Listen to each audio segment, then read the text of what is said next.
Well, good evening and welcome back from summer recess. The Town of Bladensburg work session for Monday, September 8th is now called to order. At this time, we will proceed to the next item on the agenda, which is the approval of tonight's agenda. So is there a motion to approve? So moved. Moved by Councilmember Brown. Is there a second? Second. Seconded by Councilmember Blunt. Any corrections or amendments to the agenda? Let me make sure Councilmember Dixon is here. All right, hearing none, all in favor of approval, say aye. Aye. Aye. Any nays? The ayes have it. The agenda is approved as posted. The next item on the agenda is the approval of minutes from the work session for the July 14th meeting. Is there a motion to approve? I so moved. Moved by Councilmember Blunt. Is there a second? Second. Seconded by Councilmember McBride. Are there any edits or corrections to the minutes? Hearing none, I'll now call for the vote. All in favor, let it be known by the saying of aye. Aye. Aye. Any nays? The ayes have it. The minutes are approved. We are now on to new business for tonight's meeting with a Maryland 250 update. Town Administrator, did you want to kick it off or? No problem. Good evening, Mayor and Council. I actually am going to hand this right back off to the Mayor, but where we're going with the Maryland 250 Council, if you can recall, the whole process was kicked off last year as part of our commemoration of the 250th anniversary of the United States, and our Honorable Mayor is serving on the Maryland State Committee and has taken a big interest in this. We passed a resolution last year to support events that are going to come up in 2026. And then as part of that, we received $500 for a civics academy in which the mayor has some good information that we met with her and staff and met with the mayor so that we can start to put that together. And you're going to make a presentation today. So Mayor James. Thank you, Town Administrator Bailey Hedgepeth. And so council and staff, what you have received from me is a draft of the facilitator's guide for the Civics Academy, similar to what our police department does under Chief Collington's leadership. We want to take advantage of the semi-quincentennial celebration and actually have a Civics Academy where we educate residents about how our government works and take them through soup to nuts from charter, how we're structured, how the department heads and their staff operate, and then also give them an overview of how municipal government relates to county government, state government, and then federal as well. So I wanted to make sure that I presented this draft of the facilitator's guide because I want input from all the department heads, all of the council members to make sure that within a 7 to 8 week time frame, that we're covering the right topics. It's hard because you have to move quickly through. And so would just ask if you could provide me with feedback in the next week, if you think there are some topics that are missing, specifically for the staff. I didn't delve all the way into your respective areas. I feel like you're experts in your own right. And so for the finance portion, Town Treasurer would be deferring to you to put the points together that you would want to guide the community through to help them understand how the money comes in, how does it go out, where the decisions are made and the priorities for the town budget and so forth. And similar to Chief Collington under public safety, the thought process was having you and Chief Sumner from the fire department collaborate on a class. So it's really public safety focused. And if time permits, for example, have them tour the facility next door. Most residents have no idea that there's a jail next door, and many of them have never even seen the inside of our firehouse. So just trying to create opportunities where we're informing, also incorporating some quizzes, some interactive opportunities as well. Along the lines of interactive opportunities, you'll see in the guide, after we walk them through how the Bladensburg government works, the next class would actually be for us to help them role play a council meeting. And many times people learn by doing, so to have someone playing the role of the council, the mayor, and we actually walk them through how to make a motion, how you approve things, how do you create a law for us, an ordinance. and really educate them about that process. So the goal is to be informative, but also interactive and fun. So I look forward to getting everyone's input.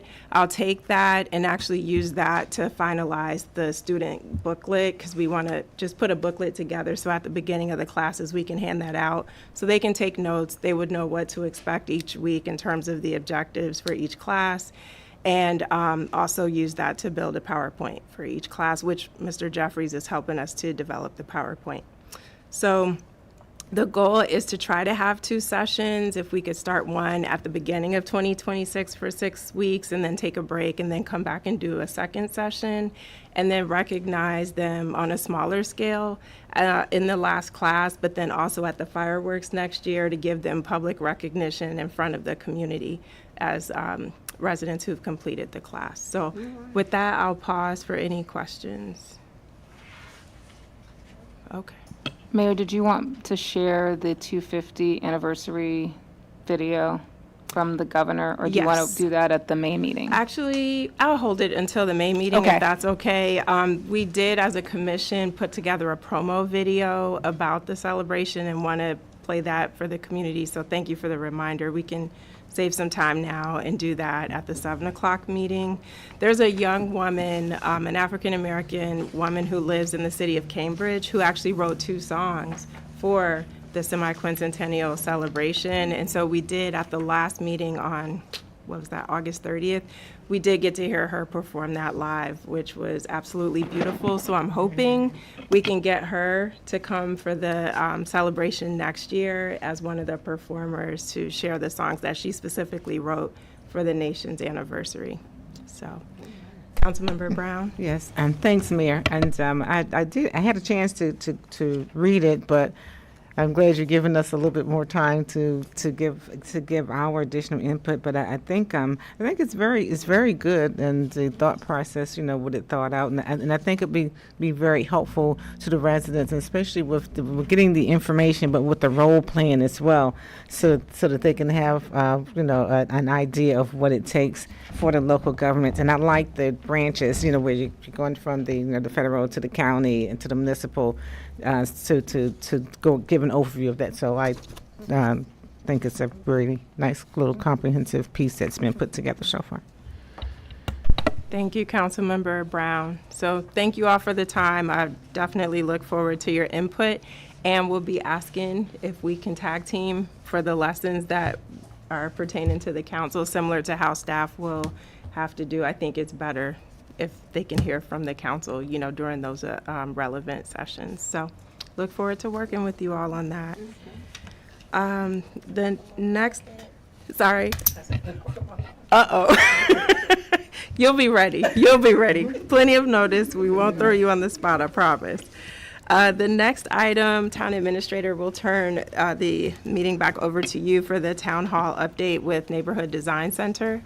Thank you very much, Mayor, Council. So the next item is the September update from the Neighborhood Design Center in regards to the Town Hall project. I'm going to let Mr. Tonelli share his screen, which has a couple of the, has some information on the new construction information. Okay, there we go. So if you can look at the screen there, it is showing the total. What they were able to do is condense down the project to about 24,700 square feet. That is down from 28,000, which will in some ways, I asked them to try to make this as lean and mean as possible, but also achieve what we were looking for. So the first page is to kind of just show you level 1 and level 2. The bottom floor is where all of the public-facing things are, as far as the town council chambers, the town administration office, the council, and then portions of the police department, as far as code enforcement, dispatch, and the storage and the cells. So if you can see up above, that is the first floor. And then the second floor is pretty much all of the other police functions. So it includes the leadership, the roll call, the locker room, CID and STAT, the patrol, and everything else is on the second floor. what we would like to do, Neighborhood Design Center, there's been a couple of changes in their staff. Actually, the architect who was leading this has left the Neighborhood Design Center. So we actually had some prescient images, which we will get back to you as soon as possible, but she left within the last week when this was due. So they do have them prepared. It's just more the fact that we'll bring them back to you next month, but I didn't want to hold off on this.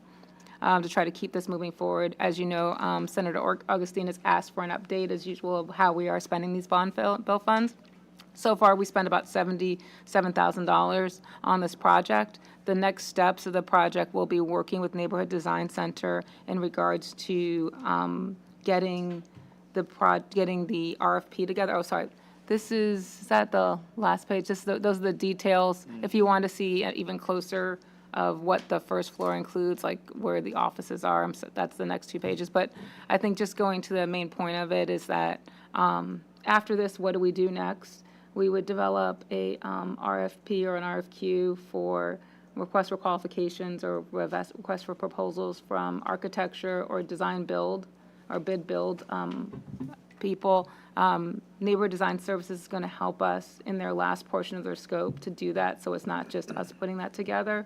So that we're saying, hey, take these concepts, take these images, and help us to put together a real cost estimate. And then also, if the council decides that we would do an architect RFP or design bid build, where somebody kind of hires the architect, hires a construction company, does all the things in one kind of grouping. So what we'll do is we'll provide you the information on those particular steps, like what does that mean? What does a design bid build mean? What does just an architectural services contract mean? So that you'll have that as an information piece in the next set of steps. So that's what Neighborhood Design Center will be putting together for us so that we can move forward and continue to get this completed. And then what Vito and I will be working on over the next month, which is what we haven't had the time this summer to do it, is in regards to our bonding capacity, which we asked you for permission to do in July, to start to research that, to put that together for you as as a placeholder of how much money will we need in addition to how much can we actually afford to bond for, how much will those bond payments cost the town, and then how much can you actually build if we're just paying for it ourselves. If that makes sense. If the state says, hey, no more bond bill money, we're not going to give you any additional money, and then we can what the state program, you can bond up to 10 million, and so whatever that delta is, but a $10 million bond, we're trying to get you the cost of, like, what is a $10 million bond? How long would that bond be for? 50 years, things like that, and how do you pay that every month? So those are the next steps. I am actually excited that at least we're getting to those points with you, because it's one of those things that has been talked about for a long time. You've got a plan. You're going to have a plan to do a plan, and then you're going to actually be able to execute the plan, hopefully in a certain amount of time, and some hard decisions or some good decisions to make. Okay? Thank you, Town Administrator. Councilmember Blunt, you had a question? One question. Yeah. The- Yeah. You want to go back to those pictures? Go back But to. actually, no, I just want to see where the event part. Oh, yeah. I So.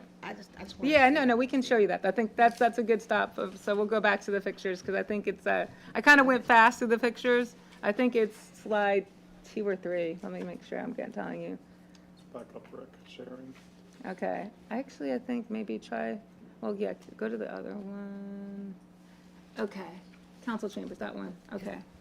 All right. Blow this up a little bit. Yeah, we're going to blow it up a little bit. The big building, the big room that said council chambers, That's what an event. there's the event room. And then you see that little dotted line? Remember we were talking about that would be a wall that could go back and forth so that you can make it larger for when you're overflow and then smaller for when you need it. And then the council recess room is in the back, because most people have a separate chambers for a closed session. So you would have a council recess area with a closed session area to do that. And then your vestibule, your entry would be in the front, and then you would scroll up to the top a little bit more. So you would arrive in a vestibule where you would come in, and then there would be offices and workstations for people to go either way. Oh, okay, no, that's, So I'm just to kind of give you the flow of it. But yes, council chambers, AV, it's all there. it looks big. All right, thank you. And then Councilmember Dixon asked, what would the projected time we're looking at for this and the cost? But I think you were just speaking to that. The next phase of the project would allow you to understand, working with Neighborhood Design Center, exactly what the cost for the building would be. So then you and Vito can do the research to understand what the funding sources are, if not through the state with any other bond bills. Right. How much we could be bonded for, what those monthly payments would be and for how long. Exactly. It's sort of a simultaneous process. So one councilwoman, what we would need to do is to determine the process of how we would kind of build build it. But at the same time, Vito and I still need to work with the state in regards to their bond program, their bonding program, so we don't have to go out and get certified as a bonding. So usually for larger cities and larger counties, My wife's doing that this week. right, then for counties, standard, I mean, was it, Moody comes out, they actually do a full bonding every 2 years to every year, where you're actually bonded a AAA or whatever. The county, I believe, is still an A+ or a AAA. Most of them are, because I did it, last time I did it was in Howard County. So they'll come out, they'll want to look at all your type of facilities, and in the state of Maryland, most large counties and large cities are bonded on their own. With the Maryland Bond Program, they have a bonding program for smaller municipalities. I would suggest that we don't go all the way up to the big boy bonding at this point, because we only really have one facility. But if you have, when you start to have a real aggressive CIP, which is what we've been always talking about putting together, you would start to need that kind of a process. So that's what we would do, is go under the good faith and credit of the state for their bonding program, and then work our way up towards being bonded separately. And Councilmember Dixon, does that answer the question? Okay, yep, she says, thank you, Michelle. No problem. And then, were there any other questions? Councilmember Blunt, thank you for your comment too, for clarifying that for the public space. Any other questions, Councilmember Brown? This is a little funny, kind of a little further up the road. But as I was looking at the layout where they have the bathrooms, can you tell them, let's look at a soundproof wall so that you're not in the training room, and then somebody goes to the bathroom, and then you can hear them in the bathroom, so, but that's a little further. Yeah, I think what we were trying to do is just I think they're trying to give you a box to do it. We can make those tweaks. I think you can tweak where the bathrooms go in relation to the training room afterwards. I think that'll work. I said it because I've experienced that, like in a new building, and I've been in somebody's office, and the bathrooms like now, and the bathrooms on the other side, and you can oh, okay, yes, so. So, but yeah, thanks. This is great. Thank you, me. We're getting excited, so again, appreciate all the effort that you all are putting into this. And just, keep up the progress. One clarifying question, Michelle, you said the amount spent so far. It's we are approximately, my understanding, and Vito will say I should never say this, I think we're about $75,000 that's been in with neighbor design. The additional scope that I did add was an additional $8,000 to do this RFP assistance, because I thought that we really needed that, because even if you wanted to kind of take out like what other people are doing, I really wanted their input on the things that they think that we need to look at next. So they're going to help us to assemble the key tasks and milestones that we're looking for. And then I'll hand it off to Miss Watson. So I was trying to help her with some Give her a consulting. head start. Yeah, I was trying to help her with some consulting advice. I didn't think that she wanted to do that all on her own. Got it. All right, well, thank you. Appreciate that update and look forward to hearing more. The next item on the agenda, speaking of Ms. Watson, is the election update. So we'll turn it over to you, Madam Clerk. So, just a quick update. So as we all know, we are actively progressing through our 2025 town election. We have 5 current candidates certified and qualified this year, thanks to our Board of Supervisors of Election and the Ethics Commission for all their hard work. If you haven't seen it already, we do have 2 new ballot drop boxes, one in front of the community center and one in front of the town hall. So for all our absentee ballots, if residents want to drop off their ballots, they can do it at the community center in that box or here at town hall. So we're currently accepting all absentee applications as well. Residents will see a new absentee ballot envelope this year. We are no longer doing the mailing from town hall. It's all being done through our third party that we have contracted with. So basically, just how the Maryland elections are, Prince George County elections are, they'll see the same way. So once you get the application, you have till September 22nd. After that, you have to come in person to vote. We have our training for our Board of Supervisors of Election scheduled for October 1st. And they'll also learn about how to use the equipment. If they have any questions, we'll go over the routine for the day of election. And other than that, I just want to thank Ray for his great marketing and getting all the information out about this election. I think we have really addressed all the concerns that the council had with the 2023 election. And together, I think we are ready to go. And so far, so good. Thank you, Ms. Watson, for that update. For the day of election, are you in need of volunteers from the community, or are you all set with the shifts? Do you need to do a plug to residents while you have the microphone to say you need volunteers, or is everything set? Currently, so far, everything is set. One thing I do appreciate about the council in this year is that we have a full Board of Supervisors of Election as well as an alternate. So I think so far we're good. But, if anybody ever just wants to put their name in, just in case something happens in the next couple of weeks, we'll definitely take names. But for now, we are set.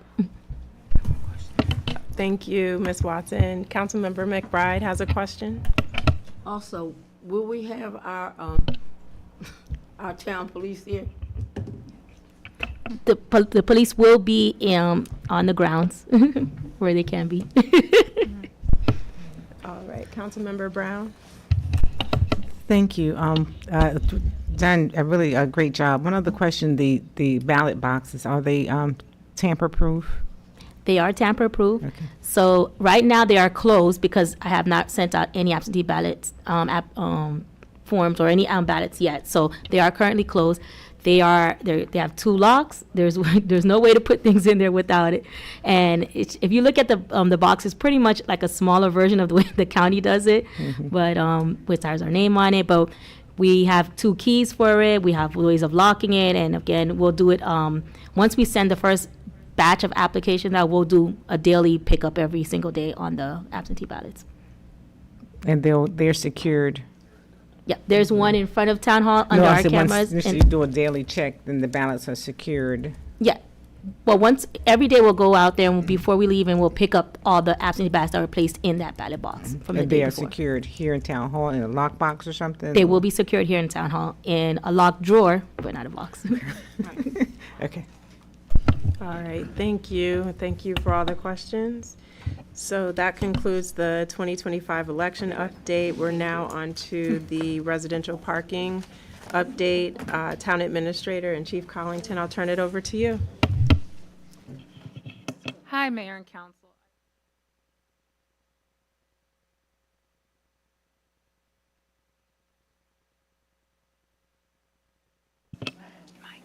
Is that working again? Sorry.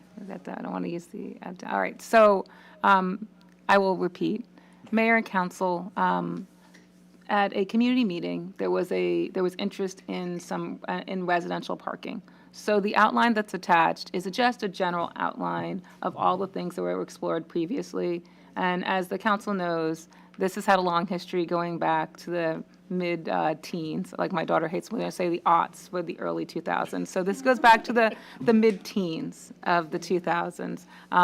And that the chief, and the chief is open to giving his opinion on this, but we wanted to get your opinion first. Like, where did you want us to go? Because parking is huge. It is vast. There is lots of things as far as residential parking that you could explore. And one of the recommendations would be is that you would again appoint another committee eventually on this. but I wanted to just have something noting it because it was mentioned as a concern, and then the council can provide us information. So I'll let Chief add anything else that he wants, but it was really more of an informational item so that you guys can discuss it, acknowledge it, and then give us some light direction, and then we could then go off and research. Chief? Good afternoon, Mayor, Council, residents, colleagues. Yes, this has been a long-standing, and I'm glad to see it's resurfacing because, as we know, there are a lot of residential homes that now currently have multiple vehicles. On a daily basis, we're getting calls for, cars parked in the fire lane, cars blocking their handicap ramps, and we know that currently, a lot of our streets are adjacent to bus stops and things like that. So residents don't have they're losing the ability to park in front of their residence during certain hours because people that take public transportation are parking in the communities and are taking up those parking spaces where our residents could park, forcing them to park elsewhere, taking away the convenience from them. So this has been a ongoing issue, concern from residents, and as town administrator said, we're looking for the council's guidance on putting a committee together and coming up with a solution for implementing a parking permit program. Thank you, Town Administrator and Chief Collington, for that overview. I do know it came up at the community meeting that was held. Was that the end of July or August? Yeah. And as you said, we've been down this road before, and the challenge was the folks at the time, if I remember correctly, who the committee was comprised of all Ward 1 residents. They wanted to have control over this program. And when the council at the time indicated the appetite for getting a professional consultant to come in and actually do the work, that's where this fell off the rails. But not just that, we understand there's a longstanding parking issue. When I moved here, we didn't have cars parking on 57th Avenue, as an example. People parked in Gateway or Capitol Gardens or the Phoenix. You never saw cars parked on 57th. Now, it's rare if you don't see them. And we know that there's multiple families living in one house in some situations, or if it is one family, everyone in the family has a car, and it's making it difficult. The frustrating point for us is, as a council, if we say, yes, we want to do this and go forward, for as many loud people as we may have for it, we get just as many, if not more, against it, saying, why are you messing with us in our parking? Right. So there is no easy answer. And so we already have passed the budget, so I don't know that there's money there to do a parking study, but honestly, having a committee formed, to me, that's a little bit premature if we don't have professionals come in and assess the situation and really do a study of our streets and the traffic. Chief's team has those metro, the ability to get those metro counts. So there's some things we can do internally, but then at the same time, our expertise can only go so far. We would need a professional to actually come in and walk us through, this is what it would take, this is how long the process would be, this is what would be required if you have a parking committee of residents. And the question is this something that we want to start with all the other priorities that are on our plate right now? So I turn it over to the council, because I understand that it's a problem, but everything is important. Not everything is urgent. Right. And so it's a matter of us being realistic to say, can we take on another project right now, knowing all the other things that we're trying to get done? Does this rank at the level of urgent? Councilmember Blunt? I don't honestly think so. Because like you said, everybody in the family, everyone's driving. No one's catching the bus because of, what's going on in the world nowadays. So I don't think it's time right now. We have a lot of stuff going on. Councilmember McBride? I don't think so either. Currently, I look at things and I look at some of the parking sometimes, and how residents, business residents that own their own business, they are parking, which causes some confusion. But right now, yeah, I think we could wait a while because we have more urgent matters at this point in time, I think. Thank you. Thank you, Councilmember McBride. Councilmember Brown? Thanks, Mayor. Yeah, I think if we continue to just be prudent, making sure the proper signage, code enforcement, that will be helpful and impactful, because right now, I mean, we do have a lot of items that are on our books here. But while we also understand with residents in terms of how frustrating it is and can be when you come home and you have to park down the street, bottom of the street, around the corner, from your own home. So it has not fallen on deaf ears. We definitely do recognize that and understand that. And with the budget constraints as well, because as you said, Mayor, it would be good to to have the professionals to come in and who can really give us that guidance, additional guidance and assistance. But right now, probably not. Just wait until maybe another time within the next year or so. And I appreciate what you said, Councilmember Brown, because we have started the ticketing program and the actual enforcement of our rules. Many residents haven't had to be accountable because, again, this wasn't an issue 20 or even 15 years ago. And now, Chief, your team is having to get out there writing tickets and helping to train people that you actually cannot park in the fire lane. Even if it is 3 a.m., it's still illegal and you will be ticketed. And so I think if we hold at least till budget time next year, Chief and Town Administrator, to see how many tickets have been issued and what has the behavior been. Has it stayed flat? Has it gone up from the time we started really enforcing this summer? Has it dropped? And some of the issues are resolved. And if the situation is, yes, they've dropped, well, now, are we still in the same boat in terms of it's just too many cars on the street? And the other frustrating thing, which I do acknowledge, but Chief's team can help with this, is there are residents when I drive through here who have out-of-state tags, and they've been here more than 30 days. Yeah. And that just drives me nuts, because the law is the law. Right. And if you're here, I understand if you're a student, I get that. But that's not what I'm talking about here. I'm talking about folks buying houses and parking their out-of-state tags in vehicles at homes and apartments. So, and abandoned cars too. and the abandoned cars. So that's what I'm saying. Let's get some data around with the enforcement efforts increasing. What are we seeing? What are those trends? And then come budget time in the spring, or I guess in a couple of months, as we start thinking about things, we can consider if we need to escalate this to the next budget cycle and get some consultant support. You had a thought, Councilmember Blunt? Yeah, people that has work vehicles, is there some type of, you can't park on the street? Because if you have a car, your family have a car, then you bring your work vehicle there, is that allowed? Yeah. I know it's not fair. Right. Okay. I was just turning your way, Officer Reinhardt, because I just saw something about this. Yes, sir. How our current code states for parking of abandoned vehicles, it's particularly to size, which is 78 inches from mirror to mirror. It doesn't specify when it comes to if it's like a plumbing truck or if it has the market. So it's just by the size of the vehicle currently. I know we have been actively enforcing after 7 p.m. because it's from 7 p.m. to 7 a.m. is when the commercial vehicle enforcement goes into effect. Because during the day, you may have a contractor come out. And of course, we know in emergency situations, you have plumbers come out at 10, 11 o'clock at night. We do recognize that. But after 7 p.m. is when that time goes into effect, and our officers have been increasingly enforcing that throughout the town.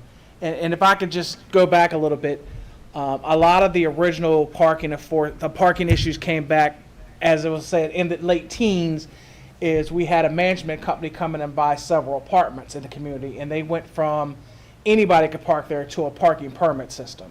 So a lot of the people who had the extra vehicles could no longer park on those properties, and it pushed them back to the residential streets. And we still have that throughout several apartment communities in this area.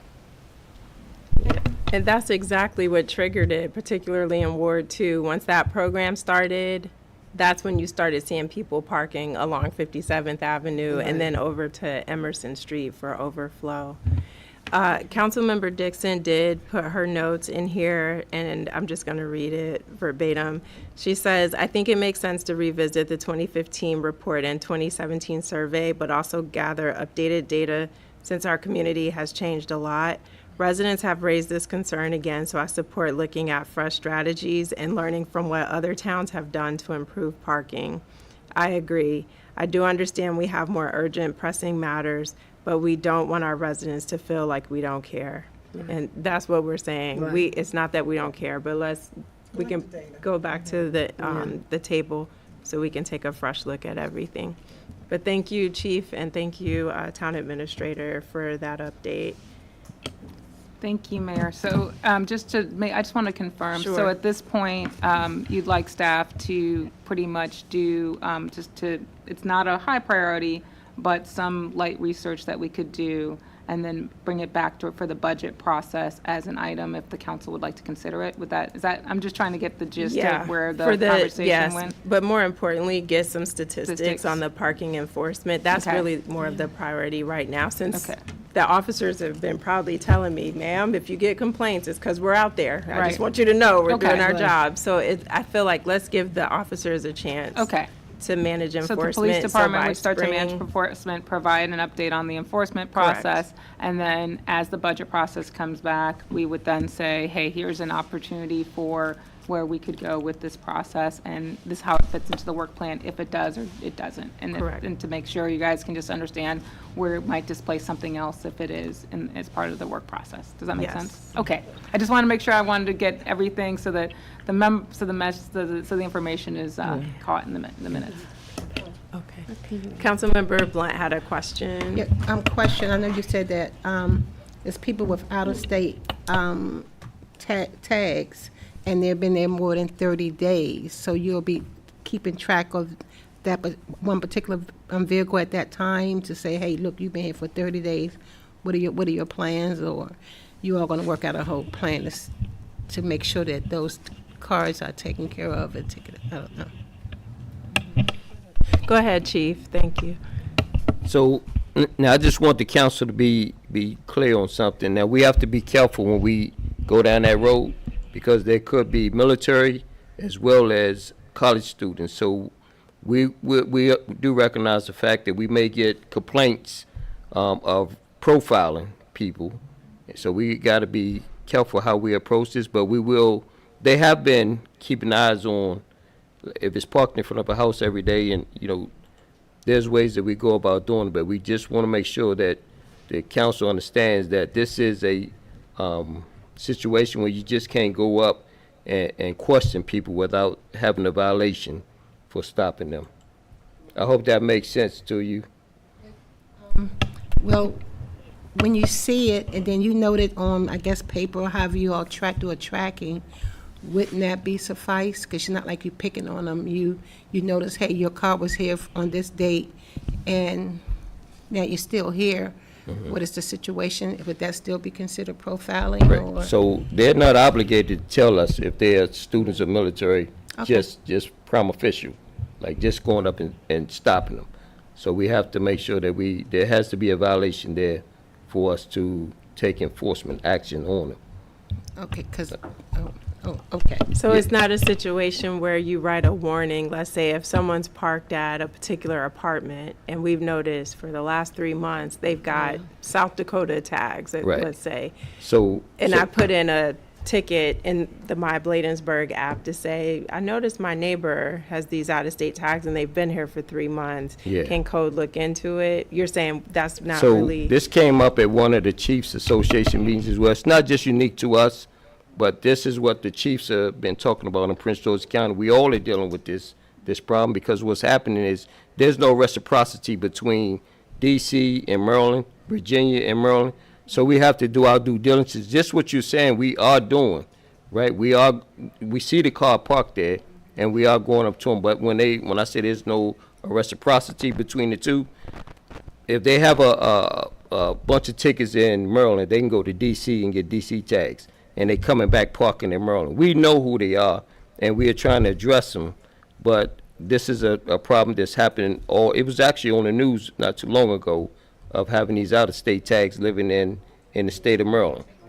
Yeah, so they're Take trying the to push the tags. legislation where we can just take the tags off the car once we establish that they have been here longer than 60 days, because the law is clear. If you move into the state of Maryland from out of state somewhere, you must within 30 days switch the tags over to the current state. So we are keeping an eye on it. And I will put something out, but I just want to make sure that we all know it's just not Bladensburg. This is Prince George's County that we discussed at the meeting, that we're trying to give some guidance to agencies in the state to be careful, because right now with the police reform and everything, we know the complaints are coming in. All complaints come in from outside, from citizens, now have to go to the ACC. And officers are now just kind of like, when I say the ACC, that's the Administrative Charging Committee. So they've taken the authority from the police, and now it has to go through that for transparency and accountability. So that's why a lot of officers are kind of being very apprehensive when they approach people now. So I hope that makes sense. So we're going to do the enforcement, but we got to be very careful how we do it. Thank you, Chief. Councilmember Brown? I know, I'm gonna, so we can get. Or, I'm get sorry, to did that Will you answer the finish? question? I'm sorry. Okay, okay. Yeah. Yeah, and thanks for that, Chief, too. And then, and while we know that, the people who are violating want to make sure that's taken care of, but want to make sure also that our police officers are definitely, policing, for, for the criminal stuff, the stuff that's really, keeping us safe, and not, just having them walk around, looking at tags. So just want to make sure that's said too. And then it's the police and code enforcement working together, right? Because code, you get, are your reports separate from, or violations separate from the police department? No, it's the same violation that we issue, and it all would fall under the chief's report. Oh, okay. So, yeah. They're town citations. Okay, so okay, thanks. And I'm trying to remember, Chief, are those are counted up in the monthly reports that you give us as well? Okay. All right. Any other questions? Let me check Councilmember Dixon. Okay. All right. Thank you for the discussion on that item. We'll now move forward to the strategic plan, and I'll turn it over to Town Administrator Bailey Hedgepeth. Good evening, Mayor and Council. So over the last few months, we've talked about the strategic plan. The town had a 2016 to 2021 strategic plan that was initiated.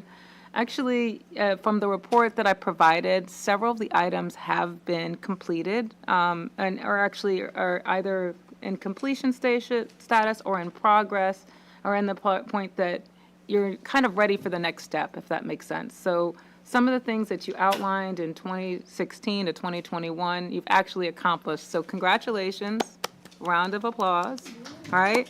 Because that's sometimes we have strategic plans and they don't always get accomplished.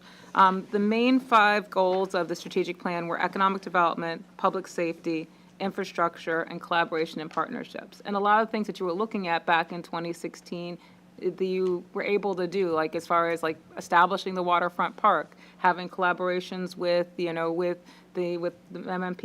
and other parties, like we had the Port Town sector plan that was in there. So you've done a lot of those things. What we want to look at now is trying to aggregate the things that are still valid, that you can still work through, also, and make sure that we can push forward new goals for the next 5 years. So what we're trying to do in this process and over this fiscal year is then closing out items that you've done. So we've done. I've sent this out to the council and I've sent it out to staff so that I did my initial okay, these look like these are done. We've worked on all these things. So I'll work with the chief because I sent him the public safety section so that he can go through it, determine what things that he thinks are done from his standpoint, and then what we can do is make recommendations of things that that could be added, or things that we're working on now that might fit more appropriately into the strategic plan, and then the council could then meet again and update that. We called and spoke to a consultant, the management partners, which is now, oh gosh, I think they're called Rafellis. They've been re-brought out by someone else, and the approximate cost of having them to come in at this point is about $65,000 to $70,000 to redo this process over again. Yeah, it was 35 last time you did it, and yeah, so every time things go up, right? But I told them I'd like to have this job for $70,000 because I've done one of these. So it's an interesting job. So anyways, what we would like to do, since funds are not, we do not have $75,000, and I can't recommend that to you this fiscal year, is to, one, work through the update to say what we've done, and then two, to maybe do some kind of a light retreat where we kind of brush off, clean it up, and then continue with the existing goals as far as the existing areas, because that also matches with your CARES. And then bring in a firm in 28 or 27, 28 to do a refresh, a real refresh of it, but at least so that you have something that moves you past COVID, moves you past 2021, and moves you into, maybe Vision 3035 or something, because usually you want to do like a big number saying Vision 3030 or something, 2030. So that's what I would say is probably a good opportunity for you. And I'd say one of the major projects, again, probably would be, your town hall, how that fits in there. How does Bostwick long-term fit in there? What's the waterfront development that you want to see from Medco, because we also are doing work on that. So that's what this is just to give you that kind of framework so that you can start, so that one, we can make the updates, report out something so that we can start to change our page to show that we have a strategic plan that's more reflective of where we are. And two, giving you the update to say, it may be good to kind of put that off for another year or two because of the fiscal situation, and it also gives you time to figure out what that fiscal situation is. And then three, to basically close out this process so that you can move forward and you can actually have some goals to kind of work through. So that's where we are, and I'm here for any other questions. Was there any other feedback from the rest of the staff before I turn it over for council input? Okay. All right. Council members, any comments or questions? I know we talked about during the budget planning process that we could not afford to prioritize this right now, but I think the recommendation to actually do a report card, if you will, of where we are for each of these makes a lot of sense, because as I was reading through it, I noticed a lot of things have been completed or, as you said, are in progress. And it actually made me feel good that we're still working through it, which shows the strong benefit of the plan. I know it took a lot of time when staff was involved, the council previously, residents, we attended meetings to offer input. It was such a long, laborious process. And so the plan really is robust. And even with the delays of COVID, to be able to see how much we're accomplishing feels good, and it makes me feel confident that the leadership at the time made some really smart choices and decisions that are helping to move us forward. So I agree, just do a retreat or something where we can get together and really go through it and put the statuses in there. Because what I was thinking too is on the website to be able to have this revised update for our residents to show this is what we've been working on your behalf, and these are the things that we've accomplished, and these are the things that are still in progress, but they're moving in the right direction, would be super impactful. So they know we don't just come together and talk. We're getting a lot of major projects done with the staff and the council. So it makes a lot of sense. And then we can discuss whether or not we want to go back out for a consultant when we have the FY27 budget discussion, as you said. Good? Yeah. Okay. That's good. And then, I'll always go back to re-engaging the University of Maryland as well, as they've done so good, it's over the past years in supporting us and helping us out with these types of things as well. But, So they helped us with the School of Architecture, specifically when we were doing the charrettes for the master plan. But do you think there's a scenario where, like, the MBA program might have, as a student project, that we could pay the students to help us with this, and maybe we spend half the money? So they don't offer reduced consulting. Let me make sure my mic's not on. Uh-oh. Of course, I can't see it. So they do not offer a reduced consulting fee, but Vito and actually Ms. Watson have both participating in the CPM program, and I know that University of Baltimore, their public policy, they do have a consulting arm for them, so we can also contact them. But University of Maryland, when we've had the conversations most recently, it's like a semester project where the students kind of work through something and kind of get it to you. So they don't do as much of the consulting. I mean, they can do a project, but they kind of do it as a class project. So you get what you get from, and it's a free, they don't let us, they don't say, oh, hey, you can pay them $5,000 for it. It's a free project. So it's kind of, yeah, they've done stuff in the past, but Yeah, they do better exactly. with the architecture school. And we've had a long association with them in that. But for the public policy, University of Baltimore is a program that probably might be more appropriate, but we can research both of those. So that's good. point taken. Great suggestions. Thank you all for that discussion. All right, and next on the agenda is the approval of the meeting date for the month of October. So for some of the residents, the MML Fall Conference does fall on the Monday where we're scheduled to meet, which is currently Monday, October 13th. So the request would be to move that meeting to the following Monday, October 20th.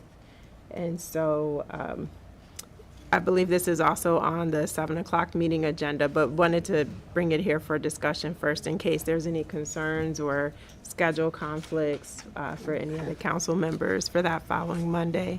No? Councilmember Dixon, does that work for you, Monday, October 20th? Yes, Madam Mayor, thank you.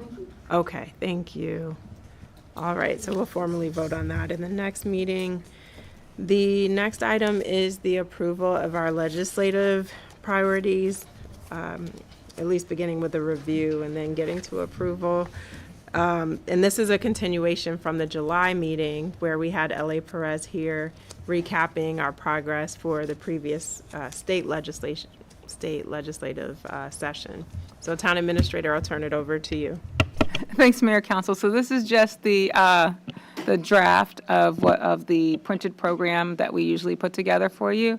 If I can get some comments, maybe back after the meeting, if you have them, about, this has really not changed a lot, except that I think I've added a couple of new, just things that we were working on, as far as the Medco, some of the things that we're working with economic development more. But really, I know that I need to check in with Chief. We've had the stuff for police on the same public safety ones on there for a while, and that's why I need everybody to just check it and say, is the juvenile, act still needed to be, as I know that there was the stuff with regard ombudsman use for speed tickets, Chief, making sure that we have those items in there for them to watch. But otherwise, once you guys meet today and next couple of weeks, if you guys can give me some comments, I can then start to transfer that into our formal report. We would like to invite the legislators here and kind of have that as a nice piece to give to them. And if not, just have that nice piece to basically say, hey, here's our stuff. And it did work well for us this last legislative session when we went to the legislature on stuff, on different things, especially in regards to the annexation, which is also added in there now to talk about annexation, because of the fact that now we're the poster children for annexation, that we would like to make sure that there's no drastic changes, and we know that there could be. So we need to stay strong on maybe if that, we don't want restrictions by the county. So I think that has to be on your legislative agenda, because I think other municipalities would probably be looking at you to stay strong on municipal annexation, even if the league might not be. So That's all I'll say. Let me say that. And I'll defer to the rest of the staff on anything else. Yeah, and Chief, specifically on the public, excuse me, public safety session, because I know you're part of the Chiefs Association. If there's specific pieces of legislation that the association is advocating for, but you think it makes sense for the town to push on, it would be great to add those in here so they're getting that feedback, not just from the police chiefs across the county, but also from the elected officials as well, just to show we're in partnership on these things and working in the same, moving in the same direction, if you will. Yes, go ahead, Chief. Well, Mayor, be careful what you ask for, because that very discussion came up at our last Chiefs meeting, and we, with this new legislation coming back around, there were some bills that, particularly around juvenile laws, the curfew laws. So those bills, they have asked for legislative enforcement support.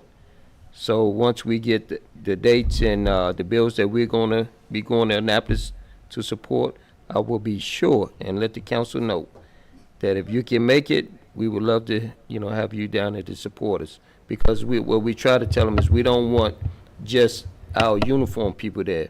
We want to hear from our legislators. We want to hear from our residents to come down and support the bill and how it's impacting the community. Because you, as legislators for the town, you get complaints from your constituents about the smell of marijuana, the juveniles hanging out.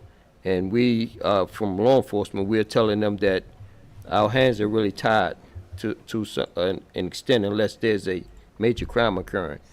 But to have the legislators come down and advocate with us is what we just had this discussion in the last Chiefs meeting.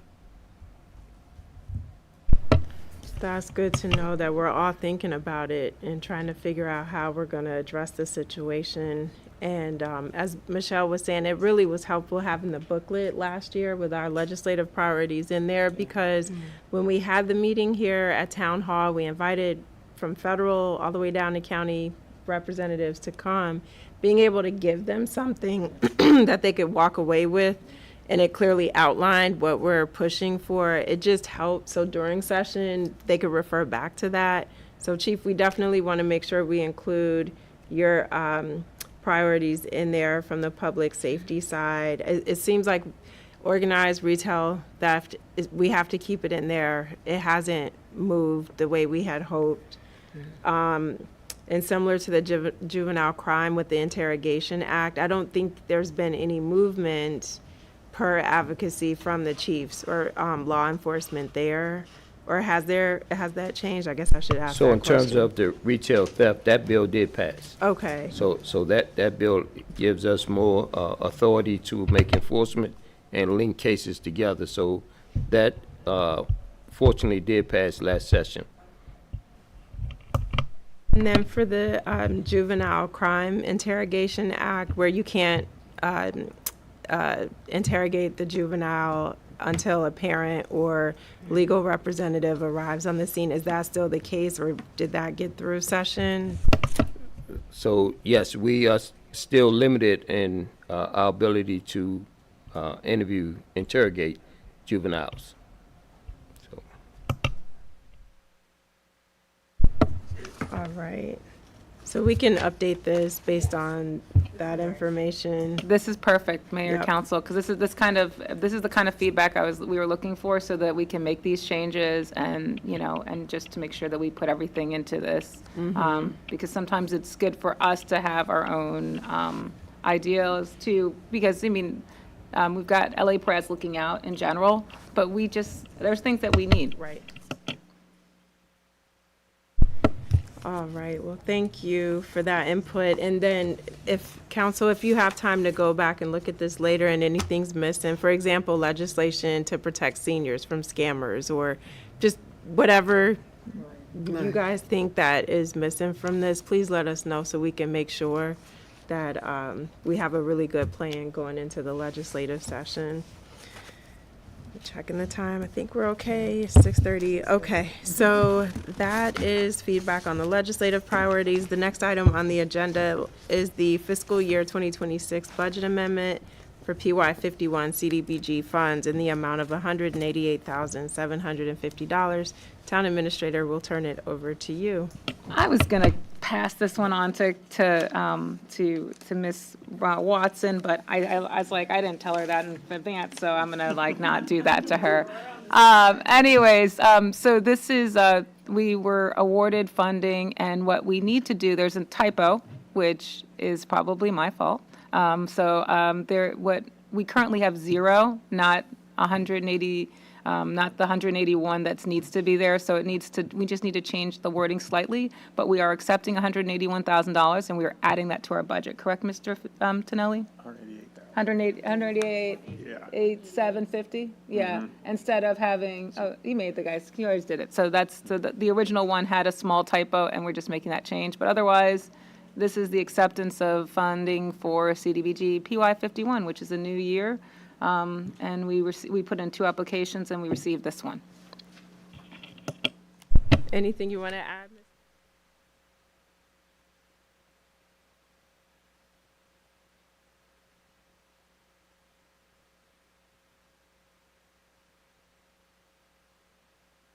That makes sense. Oh, can you repeat that? Your mic was not on.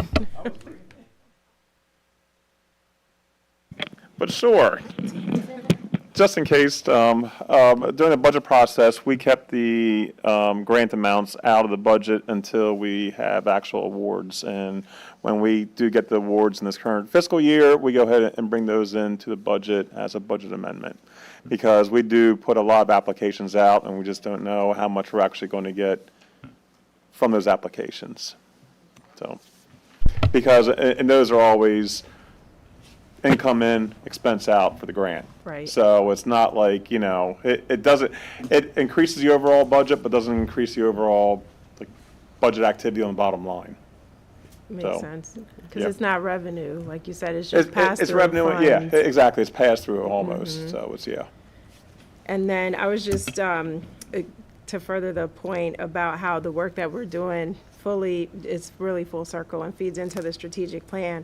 When I went through this, I noted that goal C number 6 speaks to this very thing in terms of sidewalks, street improvements, and so it just, for the residents who are watching, so there's a method to the madness. There's a reason why we focus on these kinds of projects, one little bit at a time, trying to improve the community and also improve our infrastructure. So specifically for the community, this will impact 51st Street, 52nd Street, and 54th Place with the funding improvements here. So we're grateful for this award because we've done a lot in Ward 2. We have not forgotten about Ward 1. We're moving, shifting, and this for the PY. Mayor, PY 50 has been primarily in Ward 1. So that's what this current set of projects have been sidewalks in Ward 1. Right, Yeah, but the other side, but previous not the other side. PY, correct. what was it, That's- 48 or something? when Yeah, we were 48 doing was, yeah, we switch 52nd it. We and- switch it. or I just want to make sure 57. you know, we switch it around. Yep, so Everybody gets a piece. Everyone's getting love. Good job. Exactly. Councilmember Brown.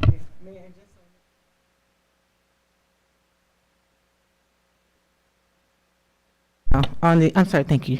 On the revised project budget page, it says page 66, where it says 198,500. Yeah, that's the reason, that's what I was saying, was that's the typo that we Okay, on that fixed, page, okay. that we fixed But it's online. okay, 188. Yeah, Okay, that's okay. why we fixed it online. that's That's why okay. I wanted to apologize for that typo. Okay, that one there. If you're looking at it in your things, yes. Perfect. So with that, we'll have to vote on that because it is a financial matter in the 7 p.m. meeting. Okay. But appreciate all the discussion from the council at this time. The next item on the agenda is the fiscal year 2026 budget amendment to accept some grant funding for the police department. So Chief Collington, I will turn it over to you and the administrator. You want to have her start it off? Okay. Yes. For the, I was kidding. So it's the grant. Chief, did you want to talk about the PACT grant, or did you want us to introduce it for you? That you received, it's your grant, so that's the reason why she was letting you talk. Okay. Yes, so that's, the PAC grant is the Police Accountability Community Transparency Grant. We were just awarded $65,000 from GOCAP.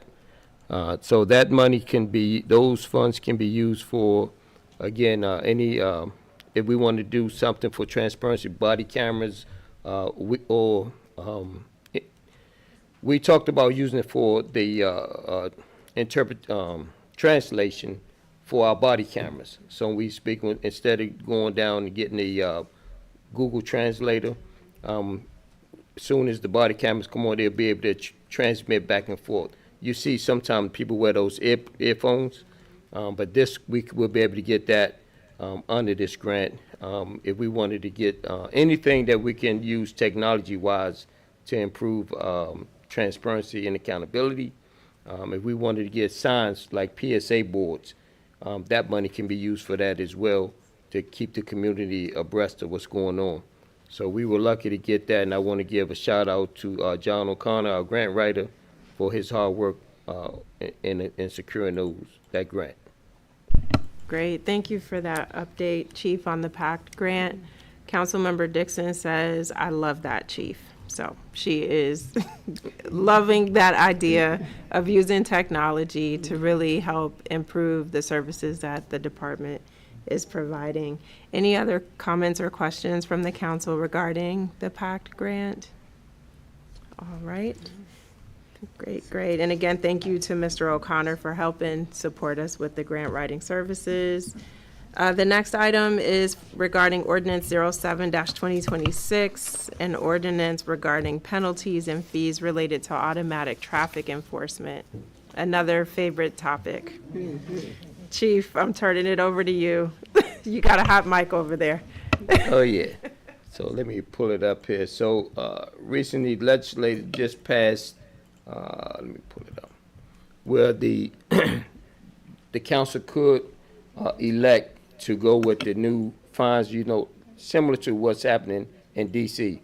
You go over a certain threshold in D.C., you activate the camera. As your speed increase, the fines increase. So with this last legislation, they passed the increase in speed camera fees, 12 to 15 miles over is $40, 16 to 19 miles over is $70, 20 to 29 miles over $120, and 40 miles Chief, per hour. can you repeat those? You were going faster than I could write. One more Okay. time, I'm sorry. 12 to 15 miles over is $40. It's currently $40 now. So currently the fees are flat, $40. You could be doing 120 miles an hour. The fees will be still $20. But now with this last update in fees, 16 to 19 miles over will increase to $70. 20 to 29 will increase to $120. 30 to 39 miles over would increase to $230. And 40 miles over would increase to $425. So, but if you're doing 40 miles over, you are reckless driving. So if you do that in the state of Virginia, you're going to jail, right? You're definitely going to jail. So the goal is to keep our drivers, anyone driving through our town, to obey the posted speed limit, but also to save lives. If someone hits you at 40 miles over, it's a wrap. So the council could elect to keep just what the state recommend, or you can adjust these any way you wanted to.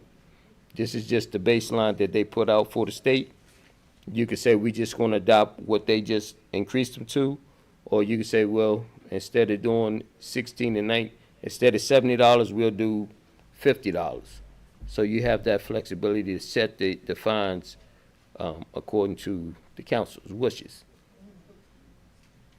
Town Administrator, did you want to add anything to that? So yeah, Mayor, Council, thank you, Chief. That was really informative. So what the other portion of this is so that we can also add the collection agency fees, and just update in general. So the town attorney is working on this. However, she's been out of the country for the last week, and so she will be providing an updated version. That's why this is our first reading.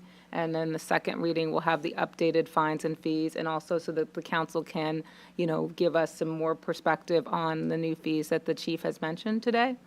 So what we will do is that this will be updated, and it'll be put back on the agenda. So this is just your first reading, because we needed to give you 2 readings because of the substantial nature of changing the fines, fees, and penalties.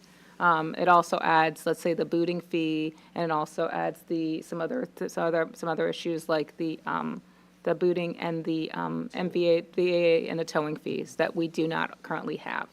So I just wanted to make sure that we kind of talked about those other fees and fines that were not actually included right now, that we currently don't have. Thank you, Town Administrator. Councilmember Blunt, over to you. Chief.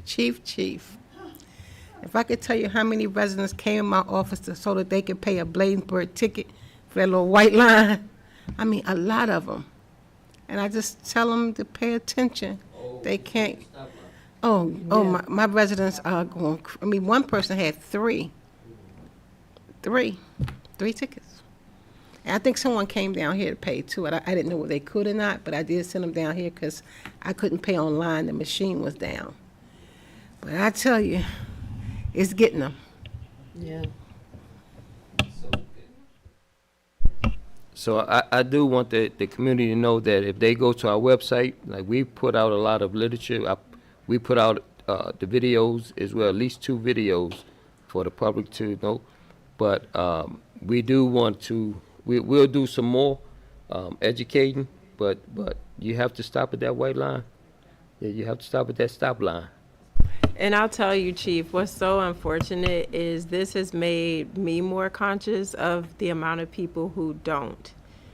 And another neighbor, he got 2, and I'm going, we've lived here 20 years. He's been here as long as I have. The stop sign is there for a reason. You stop on 57th and Annapolis Road. You don't roll through. You don't turn right on red. These are rules that have always been in place. And it's telling me, okay, so people really are just kind of doing their own thing. And the concern I have is it's dangerous when people are coming down Annapolis Road and you're making that right turn. You can have a serious accident because people are coming from out of town and they're picking up speed, and it's a little downhill. Yeah. I always thought you could. Oh, no. Because you could turn right on red. I always thought you could. But question, you can't put signage. I know signage coming this way, but not this way. So it's up there? I understand it's not there. Right. Okay, all right. It says red light enforced, and the chief is right. And I just want to make sure that, because we keep on talking the stop line and the stop signs, the only thing that's right now is the red light cameras and not the stop sign yet. So I just want to make sure that we're not, because it is, but the chief and you guys are all right, and I'm not public safety, but I just want to make sure that we're not, not saying that stop signs, because we do not have the stop sign cameras yet. Okay. All right, I'm sorry, chief. I just want to make sure that I think it's just the terminology, because some people call it a stop light You're right. Yeah, instead of no. a traffic light. You're right. But we know what red light, folks mean. traffic Yes, light. traffic But- light. But Chief, I will say in your defense, when we started talking about this a couple of months ago, and you did the presentation, you did say you have to stop, because one of my neighbors, I'm not going to say no names, but one of my neighbors was over here laughing, saying, so Chief, if I kind of roll through, remember we were asking all the questions. Right. And you were clear. You must come to a complete stop. And man, if Yes, I could sir. just say, I was going to lunch the other day, and there was a gentleman on a bicycle riding up 450 who had to snatch his bicycle off, because when the car came down 450, I don't know if he came off the parkway, wherever he came, but he made that right turn right onto 57, and the gentleman had to snatch his bike back because he just rolled right through the light. And it was a young driver But the camera educated him. I'm sure he has it by now. It But- educated him and provided corrective measures. Yeah, I but people gotcha. just need to understand how dangerous those intersections Yeah. are. Yeah, they are. It's so We had a true. car yesterday pulled right up. We had a car yesterday that pulled right in front of a metro bus. I mean, cut the bus off, and I'm like, he had no alternative. He hit him. It was sad. Councilmember Brown? Thanks, Mayor. And yes, she to that point, because I think, and I mean, I had not that light, but Don't tell on through the yourself. jurisdiction. And so the light was turning yellow and then red. I came to a stop and turn. I thought I stopped, but when they say stop, they want you to stop and count to at least almost 10 seconds. And you can stop and be like, oh, 100. And then you go, no. They want you to count to at least 5 seconds, I guess, before you make that turn, because otherwise they don't, because no, we can get all into the interpretation of how it's a little misleading, but right turn on red but so you have to come to a complete stop. That's the word, complete. Complete. All right, so we've got about 10 minutes left All right, and a man, couple come more on. things to get through. So the next thing is the BCCE, Port Towns Community Development Corporation. Town Administrator, I will turn it over to you. So Mayor and Council, I'm asking for you all to provide me with the appointees for this board, from the standpoint that we need one community member and one council member. Technically, one of the four port towns could appoint 2 council members, but once you get to the point where you have a majority of council members, you can't be, majority of electeds, you can't be a CDC. There's prohibitions about it. So that's the reason why we did one from each municipality, and we also have asked each municipality to appoint a council member or a member and a member of the public. And the town administrators are ex officio members and will be providing support. So I just wanted to give you that information. Thank you, Town Administrator. And I did see we need to designate a community member for this. So don't know if the council have names of a business member or community member that you would like to appoint, and then who from the council would like to volunteer to be a part of this. Okay? Initially, but just, I don't think it'll be terrible because the town administrators are a part of it. You have the community members as well. And then we've got the consultant who's also helping us with doing a lot of the work. So, okay. Okay. Is that good, Councilmember Brown? But Okay. Councilmember Blunt wants to volunteer? Yes. So in the next meeting, I believe this is also on the 7 o'clock agenda. It is on the Town 7 o'clock, Administrator. and it would be a 2-year appointment, which will then allow us to, that if there are any changes to the council, you got 2 years, and then everybody can switch every 2 years. So that's how we designed it. Okay. So we owe you still a community member. Need a community name, member, so we correct. have to And they would both be 2 figure years. out who we would want for that. Yeah. Okay, And so who would we'll want put our to, thinking right. caps on, and who would accept, because that's the other Yeah. part of it. I mean, I see someone in the room, but I know this person has a full plate, so, but now that the maglev is no more, she may have some free time, I don't know. All right, so we'll come back with the community member name, but at least we have 1 out of the 2 for today. And then the next item is approval of the contract for Calvert Ready Mix. I didn't see Purnell on. Oh, okay. Yes, Mayor and Council. This is just a part 2 to CDBG PY 50 sidewalk. Because we had extra funds from the first RFP, we actually went ahead and did Upshur Street, and we actually got another great quote from, a great RFP price from Calvert at $50,560. We had 6 bidders, and they came out the lowest again. So we are asking that the council approve them. They did a great job on Tosick Street. No problems, no complaints from the residents. They were quick, they were on time. Purnell's not here now, but he just saying how great that company was, and he had no problems with everything that they did. And I think the residents are very happy with Toxic Street now. So we're looking forward for them to doing Upshur Street. And then again, we have more funding, so we'll see what else we can get done. That is excellent when we can stretch those funds and get more infrastructure projects completed. Any questions from the council regarding this particular approval?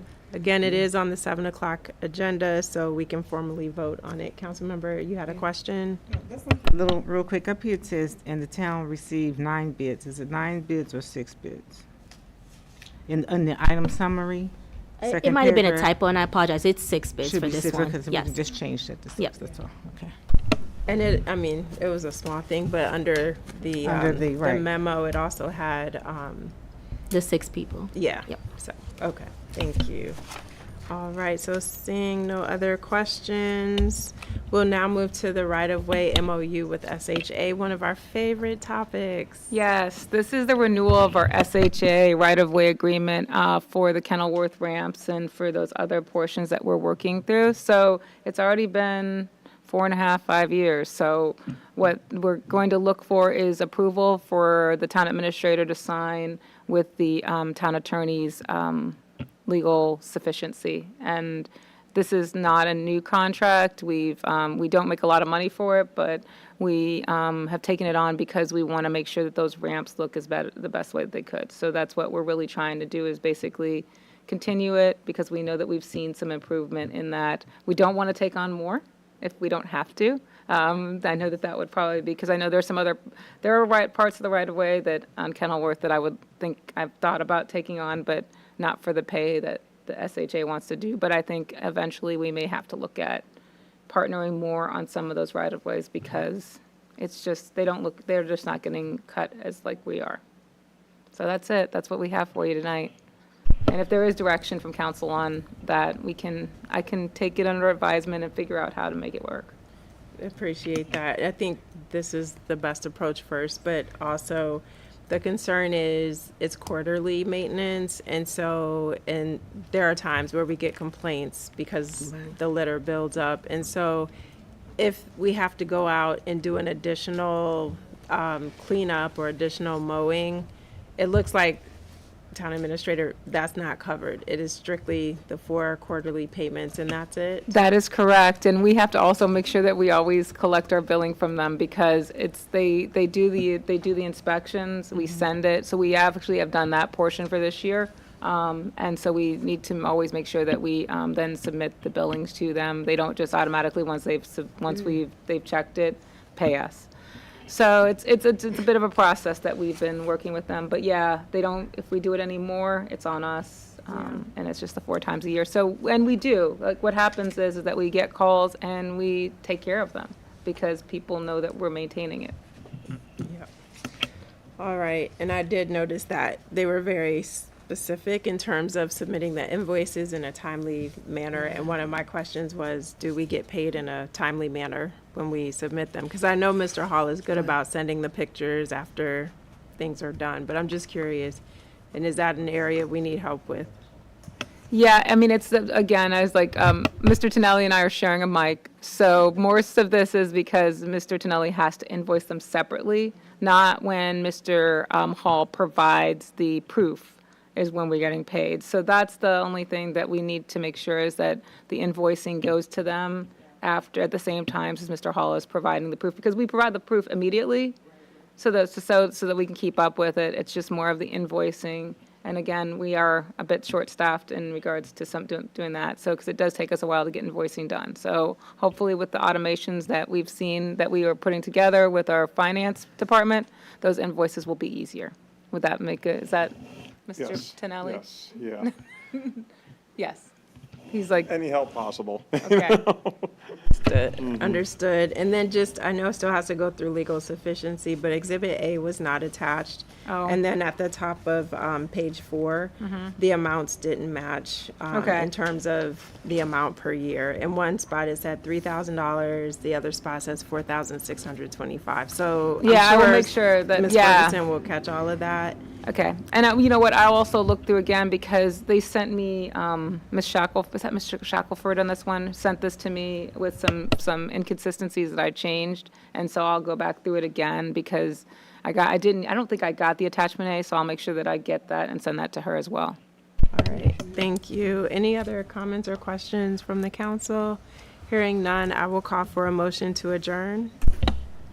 I so moved. Moved by Councilmember Blunt. Is there a second? Second. Seconded by Councilmember Brown. Any comments or questions before calling the vote? Hearing none, all in favor, let it be known by the saying of aye. Aye. Any nays? The ayes have it. We're adjourned, and we'll see you in 3.5 minutes.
Recording in progress.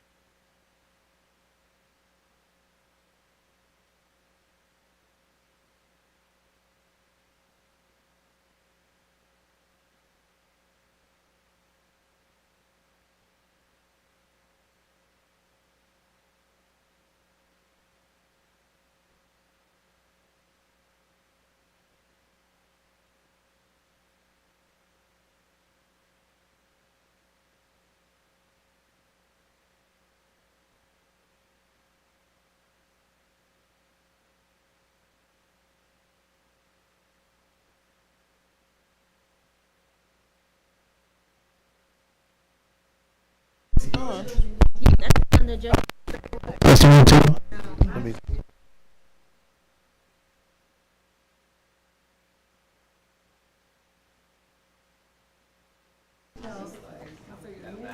think you're supposed to tell the council, because they're gonna have the council members trying to set the date.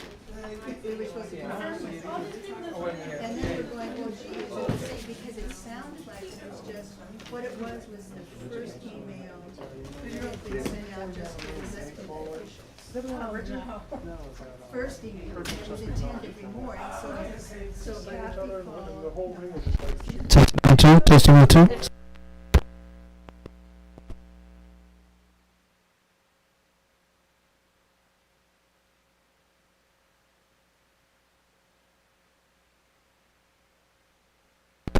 Testing 1 2.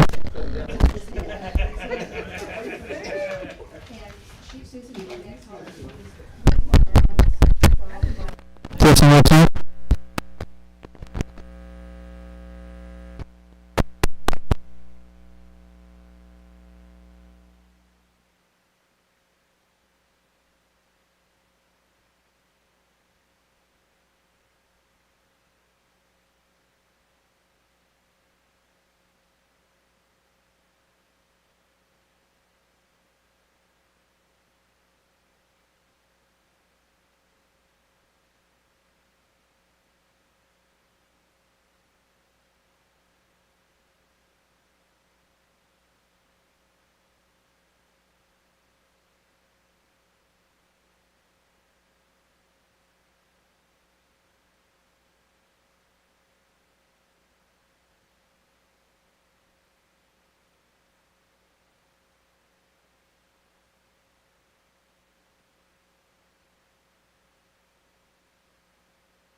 You amend the budget. All you're doing is amending the budget, so you don't, so, yeah, you provided, you're asking them to approve the budget.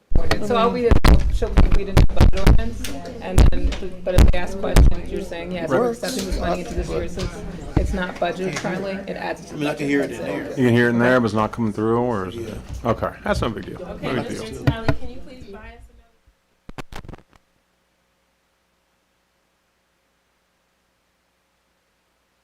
Don't ask Peter.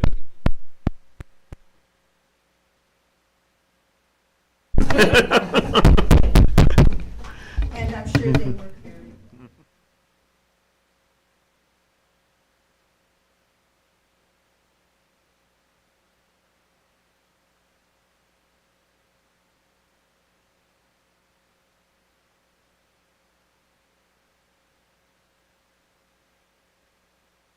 Okay, everybody hear me? Everybody hear me?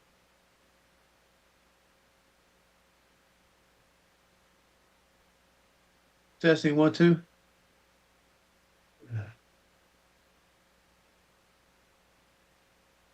Testing. Ready for the countdown? Y'all hear me? We didn't hear you, sir.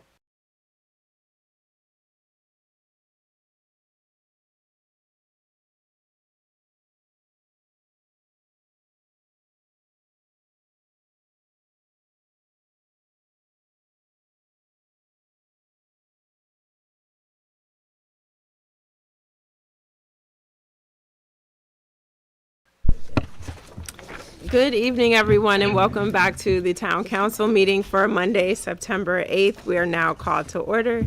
At this time, we will move on to the portion of the agenda for the opening prayer. With that, I will ask Councilmember Dixon to give the opening prayer.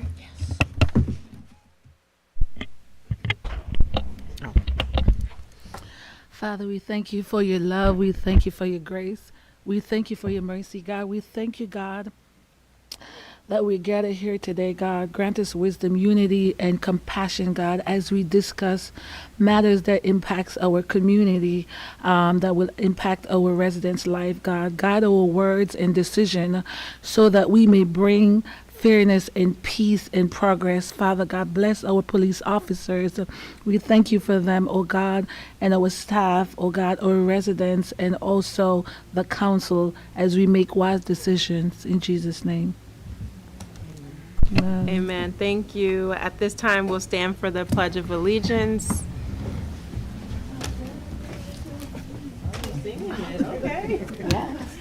I pledge allegiance To the flag of the United States of America and to the republic for which it stands, one nation, under God, indivisible, with liberty and justice for all.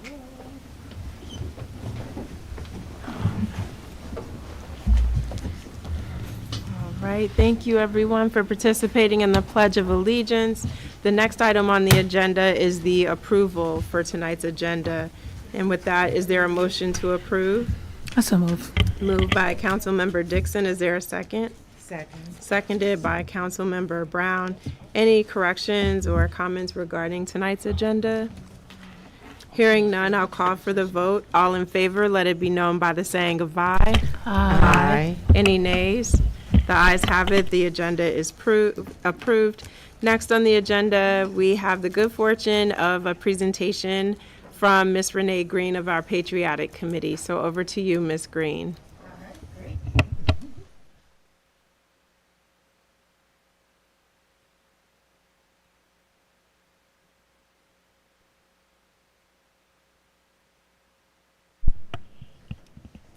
Good evening, Mayor and council members, Town of Bladensburg staff and citizens. For the Patriotic Report this month, July 2nd, we celebrated Independence Day with the fireworks and a wonderful evening. And we celebrated the 100th anniversary of the Peace Cross on July the 12th. It was a very historical day, and we had many speakers, and we had a really, really great celebration. It was the hottest day of the year, though. And that was a little concerning, but it was better than the rain. So it was followed by a luncheon at the Chevrolet American Legion. And today marks a historical day, too. It was 10 years ago today that the Peace Cross was listed on the National Register of Historic Places. So, and we will celebrate Veterans Day on Tuesday, November the 11th at 11 o'clock. So I look forward to seeing everyone then, and that will be followed by a luncheon too. That's my report. Excellent, thank you. You're And welcome. for the luncheon, I think we have a good system of providing enough for a nicer lunch. Yes, your donation was pretty hefty. Okay. In May, and so that was very well received. But I do think that we need a receipt. So in the future, if we could get a receipt from the American Legion for Yeah. that. Absolutely. So- And would that be from, oh gosh, Cynthia? I Yes. can't think of her, Commander. Yeah, that would be from Cynthia. Okay. So we can Chatham. reach out to her to get the one from May and then just let her know for November. We're going to need that receipt for finance. Okay. Yeah, No I think problem. that'll be very helpful. Okay, perfect. That's fine. But it's nice that the elevated lunch was appreciated by our veterans and their families. I mean, we really want Yeah. them to feel celebrated, and so I can't remember which council member suggested we increase that donation, but thank you to whoever did it. Yeah, that was greatly appreciated. And it is, you want people to come back and you want people to come again. Right. Right. And I think that was very helpful so that we could have a much Yeah. better lunch. Absolutely. Chevrolet Legion. Oh, yeah, go ahead. I just say at the Chevrolet Legion. Yeah. And then also, we appreciate you participating in the 100th celebration of the Peace Cross. I'm sorry I couldn't be there. I was flying back home I that know, day. I But know. Yeah. it sounds like it missed was you. beautiful and well attended. So Oh, yes. thank you for putting that together as well. Yeah. Yeah. You're welcome. You're welcome. I had a lot of help. Yeah. But yes, you know. Excellent. And Ray did so much, and we still have the wreath. I think that we had that specially made, the very large wreath, the white wreath that's in the back there. But you can also see it on the website and everything. We had that specially made. So thank you to the town for providing the funds for that, and I think that it just, elevated the celebration. It was very nice. It was very formal, and we had a lot of great speakers there. Excellent. And I can't recall if we've invited you already, but we're kicking off our task force meetings for the semi-quincentennial celebration next week. So Okay. if we haven't, we will make sure we get that because it would be great to have your participation as well. Oh, I'd love it. Thank you. Awesome. Yeah, Thank I you. look forward to it. All right. Thank you, Ms. Green. You're welcome. With that completes our Patriotic Committee update for tonight. Again, thank you to Ms. Green for keeping our efforts moving forward in such a professional manner. The next item on tonight's agenda is the approval of meeting minutes. And so we have a couple of sets that we need to approve. The first set of meeting minutes was for the regular council meeting on July 14th. Is there a motion to approve? So moved. Moved by Councilmember Blunt. Is there a second? Second. Seconded by Councilmember McBride. Any corrections or comments regarding the minutes? Hearing none, I'll call for the vote. All in favor, let it be known by the saying of aye. Aye. Any nays? The ayes have it. The minutes are approved. And then next, we have our special town council meeting minutes for July 14th that require approval. Is there a motion? So moved. Moved by Councilmember Dixon. Is there a second? Second. Seconded by Councilmember Blunt. Any corrections or comments regarding the minutes? Hearing none, all in favor, let it be known by the saying of aye. Aye. Any nays? The ayes have it. The minutes are approved. At this time, it looks like we are on to public comment. Madam Clerk, has anyone signed up for public comment? We just have one resident, Miss Susan McCutcheon. Okay, thank you. Your smile is so bright. You're lighting up the room. I wonder what news could have prompted such a smile. Susan McCutcheon, and I live on Spring Road. And I know you're always so anxious to hear me talk about the superconducting magnetic levitation train update. And I have an update. It's been canceled. The project was canceled by the Federal Railroad Administration. And it came as quite a surprise, and we got a kind of tip-off from a senator who called one of our people who said, hey, and then we made sure it was right, and then we couldn't believe it for like 3 days, and then, okay, are you sure? Are they lying? What? Are you sure? Are they lying to us? What's going on? But it's been canceled.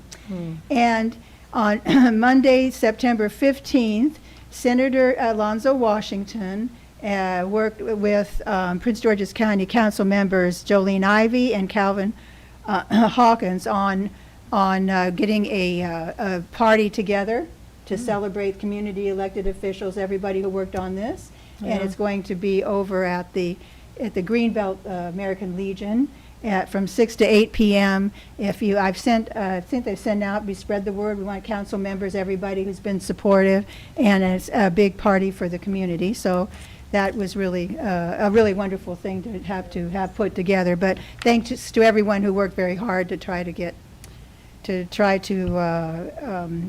out the information so the community knew what was being talked about, because that was not forthcoming from Northeast Maglev. So, and I would like to ask, and I'm sure you have it on your schedule, but will the candidate, you said there are 5 candidates for the election coming, we could have like a short bio. I don't know if you have a plan for that, the listing and a short bio in the newsletter, so we can see who's running. It will be in the newsletter, and the newsletter is out already. Oh, okay. I didn't see it. All right. Thank you very much. And in general, I'd like to say, having worked on the plans, the strategic plan and that kind of thing, and been to charrettes and all sorts of different things, that I do agree, as was said in the work session, a lot of things have been happening. People have an expectation that elected officials are going to do everything they say, whenever they say it, as fast as possible. Sometimes it can work, and sometimes it doesn't. So I'm saying I appreciate the council, other members who were before, and having been to all meetings about the strategic plan, et cetera, there has been a lot of progress in Bladensburg, and I think we should really appreciate what we have and try to work hard to keep it, and join Indivisible to try to do Indivisible groups. Indivisible Route 1 especially is doing a lot of activity. We have to keep what we have, or we are going to lose it if we don't pay attention. And that's why I love to see this council and all the staff and everyone coming out so strong to try to do the right thing, because in many levels a lot of wrong things are happening. Amen. So thank all of you. Thank you. Thank you. We appreciate Thank you, that. Ms. McCutcheon. We appreciate your comments. And Madam Clerk, is that our final resident for tonight? Yes, that's our final resident. All right, thank you. So at this time, public comment has concluded, and we will now continue on with the agenda to new business. The first item is a continuation of the conversation in the work session tonight, Ordinance 05-2026, and I will turn it over to Madam Clerk. Ordinance number 05-2026, fiscal year 2026, budget amendment for PY 51 CDBG funds in the amount of $188,750. An emergency ordinance to amend the operating budget of the town of Bladensburg, Maryland for the 2026 fiscal year, July 1st, 2025 through June 30th, 2026, to increase grant revenues under restricted grants for $188,750, to increase grant expenses and under restricted grants for $188,750, and be further enacted and ordained that upon passage of this ordinance shall be authenticated by the signature of the mayor and town clerk and shall be recorded in a book kept for the purpose. In addition, this ordinance shall be published by posting a certified copy of it in the town hall for 10 days following adoption pursuant to Article 2, Section 209 of the Charter of the town of Bladensburg, Maryland, effective the 8th day of September 2025. All right, thank you, Madam Clerk, for the reading of this ordinance. This is being posted as an emergency ordinance, which means it would be one reading tonight, and the council would vote on it, and it would immediately take effect. And so with that, is there a motion to approve ordinance number 05-2026?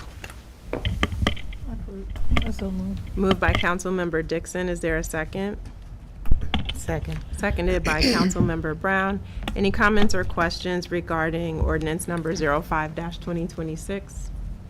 Hearing none, I'll call for the vote. All in favor, let it be known by the saying of aye. Aye. Any nays?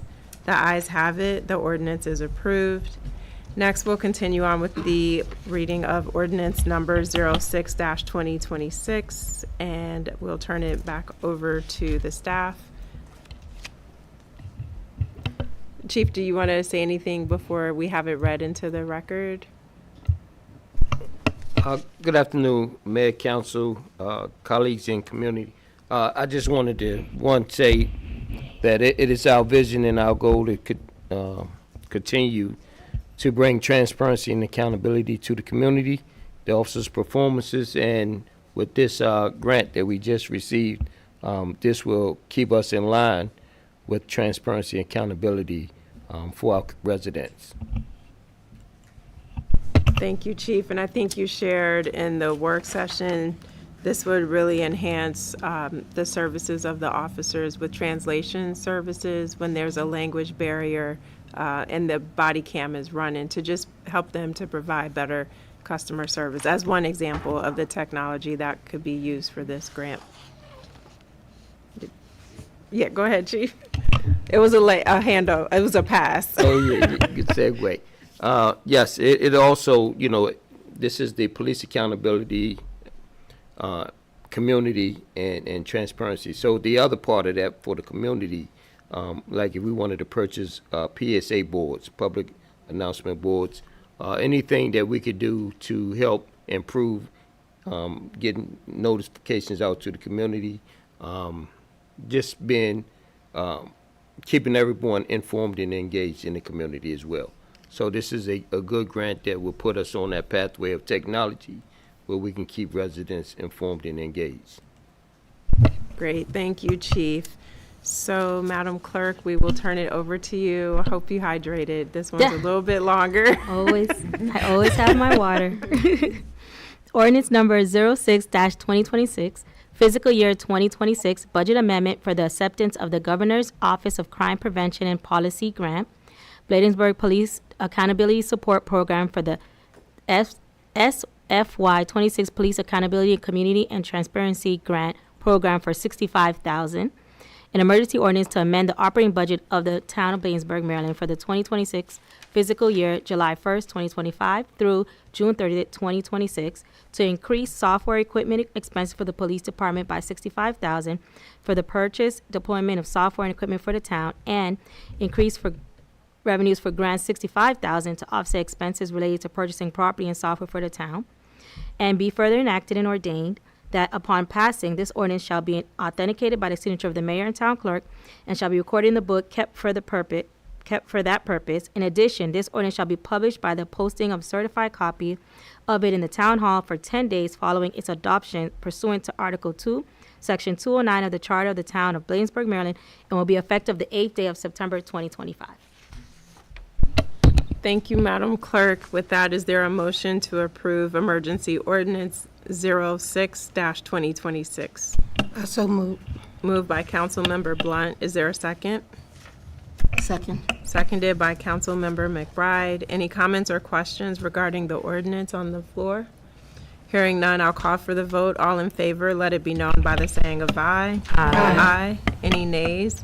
The ayes have it. The emergency ordinance is approved. Thank you all so much. And again, congratulations, Chief, on that grant funding. The next item on the table is ordinance 07-2026, and for this, I will turn it over to the town administrator and chief. Mayor and council, this is a first reading again of an ordinance that will allow us to amend our penalty, fines, and fees for the town of Bladensburg in regards to traffic and traffic citations. It will also allow us to use a collection agency and allow them to charge to the state maximum amount, because it's a certain percentage that will need to be able to pay the collection agency, and that's what will authorize that. Back in May of 2025, you approved an agreement with Municipal Collections Agencies of America, and this is the companion piece, as well as the information that we approved in regards to some of the stop sign cameras that were approved as well. Thank you. Thank you for that overview, Town Administrator. Chief, did you want to add anything else? I know we talked about it in the work session, but just want to give you the opportunity. If you want to add anything, are you sure? Well, I would just add the one additional piece, just for the public's information and knowledge of the new speed camera fees that passed the last legislation that will take effect next month, October the 1st. So our speed camera fees will be increased from $40 up to $425, depending on the rate of speed that you're going. 12 to 15 miles over will be $40. 16 and 19 miles per hour over will be $70, and 20 to 29 miles over will be $120, and 30 to 39 miles over will be $230 fine, and 40 plus miles over will increase, the penalties could increase up to $425. Wow. Gosh, that hits you in the gut right there. Thank you, Chief. So, yes, Councilmember Brown. Chief, one question, please. What is a flagging fee? So the flagging fees, if you don't pay the fine, you won't be able to renew your registration. So there will be a flag fee. Okay. So You get flagged, okay. Yeah. Okay. Yeah, it's flagged with the MVA. Oh, that's right. Yeah. Mhm. Yes, Councilmember Dixon. I have a question. I'm not sure if it's for Michelle or Chief. In regards to the debt collection, which is the collection agency, how does that benefit the town? How much percentage are we getting from them, or are we giving them? Do you want me to, so I can answer that. It would be a pass-through. So what we would be able to do is charge the person who is gone to debt collection for the debt collection fee, so the town doesn't absorb the debt collection. So that's what we're asking, is so that once it's gone to debt collection, that 39% is added to the 35% is added to the actual bill, so that the town doesn't have to absorb it. So it's a cost neutral for the town. Thank you. Any other questions from the council? And it is a standard, I can see Councilwoman, I could kind of see the wheels turning. That is the standard process for most towns, that we would have some type of cost neutrality, and that's why it has to be adopted by ordinance, and it has to be posted because of the issue of trying to make it cost neutral for the town. And if there is a change that you want to share the cost of the debt collection that's the reason why we're going to read it a second time, is that you can make that change, but what we did propose it as a cost neutral basis, so that you have their services and that they're paid by the person who actually incurred the debt.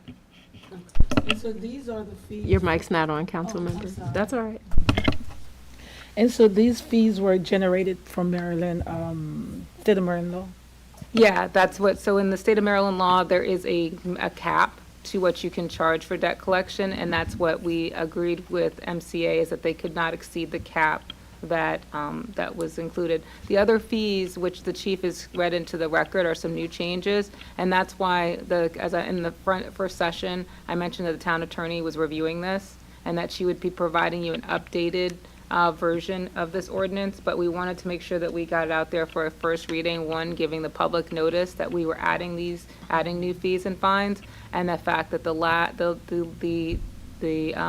you will see an amended version of this for the final amounts, because we just want to make sure the language is correct. This was language that we got from someone else, and we want to make sure that our town attorney is in agreement with it. She gets back tomorrow, and so we wanted to at least post the first one today. Thank you for those questions. Any other questions from the council? So with that, again, tonight is just the first reading. Council, do you want to vote to have an abbreviated reading of it, or do we have to read it in its entirety since it's the first one? I Town say that you can Administrator? read the introduction, not only to both save the town clerk some breath, but also because of the fact that it will be amended, and then we will read the amendments into the record on the second reading, if that makes sense. It does. Okay, so council, is there a motion to authorize the town clerk to read the abbreviated version of ordinance 07-2026? So moved. Moved by Councilmember Blunt, seconded by Councilmember Dixon. Any comments or questions? Hearing none, all in favor, let it be known by the saying of aye. Aye. Any nays? The ayes have it. So with that, Madam Clerk, we'll turn it over to you for the abbreviated reading of the ordinance. An ordinance of the mayor and council of the town of Bladensburg to amend chapter 112, vehicles and traffic, by adopting 112-13, traffic control signal monitoring system, amending 112-13.2, penalties, remedies, and fees, to change or establish certain fines or fees, and generally relating to automated traffic enforcement systems. Be it further ordained that this ordinance shall take effect 20 days from the date of its adoption. Be further ordained that if any provision of the ordinance or the application thereof to any person or circumstances held invalid for any reason, such invalidity shall not affect the other provisions or any other applications of the ordinance, which can be given effect without the invalid provision or applications. And to this end, all the provisions of the ordinance are hereby declared to be severable. Introduced by the Mayor and Town Council of Bladensburg at the regular meeting on September 8, 2025. Adopted by the Mayor and Town Council of the Town of Bladensburg, Maryland at a regular meeting for second reading on October 20th, 2025. And thereafter, this ordinance was prominently posted for 10 days in the Town Hall and available for inspection by the public. All right, thank you, Madam Clerk. We appreciate that. And we still have to keep going with another resolution, number 02-2026. So, Town Administrator, do you want to give us the preview before having it read into the record? Yes, and Mayor, what I would actually ask is that I would ask that you do an abbreviated reading that would only pretty much put for your appointments in there, because since it has been published and the town attorney has found that with the publishing of the other complete information, you really just need to probably read into the record the two appointments. But this is the appointment of members to the Bladensburg, Colmar Manor, Cottage City, Edmonston, Port Towns, CDC, which is the BCCE, but to try to make sure that we give that, but that's the actual name of it, and that we are appointing two members, one from the member of council and one from the public. And those appointments will be effective for 2 years. And also that we are looking for these people to start the new Port Town CDC, which is a very exciting opportunity. And the council has given us great leadership in putting this together. As you passed in 2024, an ordinance that formed it and made the town administrators ex officio members, and also set up the provisions that we're doing tonight. This is a first step in really developing economic development for the port towns, and I'd like to thank you for it. And that's the end of my report. Thank you, Town Administrator. As we discussed in the work session, we still need time to identify a community or a business representative. But at this time, we do want to put forth Councilmember Blunt to serve as the representative for the Town Council. Pop your collar. So with that, I'm just wondering, it's so we can do it all in one step, or should we just go ahead tonight, do the resolution, and then amend it Right. later? Do an appointment of a resolution, Okay. maybe that you're only doing a resolution in regards to the council member, and then we'll bring back the community member in October once you've made that decision. Does that make sense? It does. And that way, that also knowing that, we will send Councilwoman Blunt to the first meeting, which could happen right before this. Okay. And she will be our representative, and you will be short one person until the November meeting. Does that make sense? Yep. Okay. All right. So with that, and Madam Clerk, are you fine reading the whole resolution, or do you want an abbreviated? I believe for the resolutions, we can read the titles Okay. and then just add the council member that. Okay, so if you could do that with Councilmember Blunt inserted in there, that would be great. Thank you. A resolution of the mayor and town council of the town of Bladensburg appointing members to the board of directors of the BCCE Portstown Community Development Corporation. Now therefore be it resolved by the mayor and town council of the town of Bladensburg that the following individuals are hereby appointed to serve as the members of the board of directors of the BCC Portstown Community Development Corporation. Council member Blunt would be the council representative for the town of Bladensburg. Be it further resolved that the term of the service for each appointment shall be a period of 2 years commencing October 1st, 2025, and continuing until September 30th, 2027, or until such time as the successor is duly appointed, adopted by the mayor and the town council of the town of Bladensburg at a duly called meeting held on September 8th, 2025. Be it further resolved that this resolution be and is hereby adopted this day, the 8th day of September, and shall take effect immediately upon its adoption.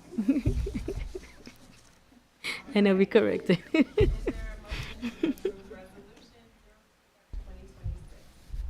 So moved. Moved by Councilmember Brown. Is there a second? Second. Seconded by Councilmember McBride. Any comments or questions regarding the resolution? Apologies. We'll do that again, Mr. Gray.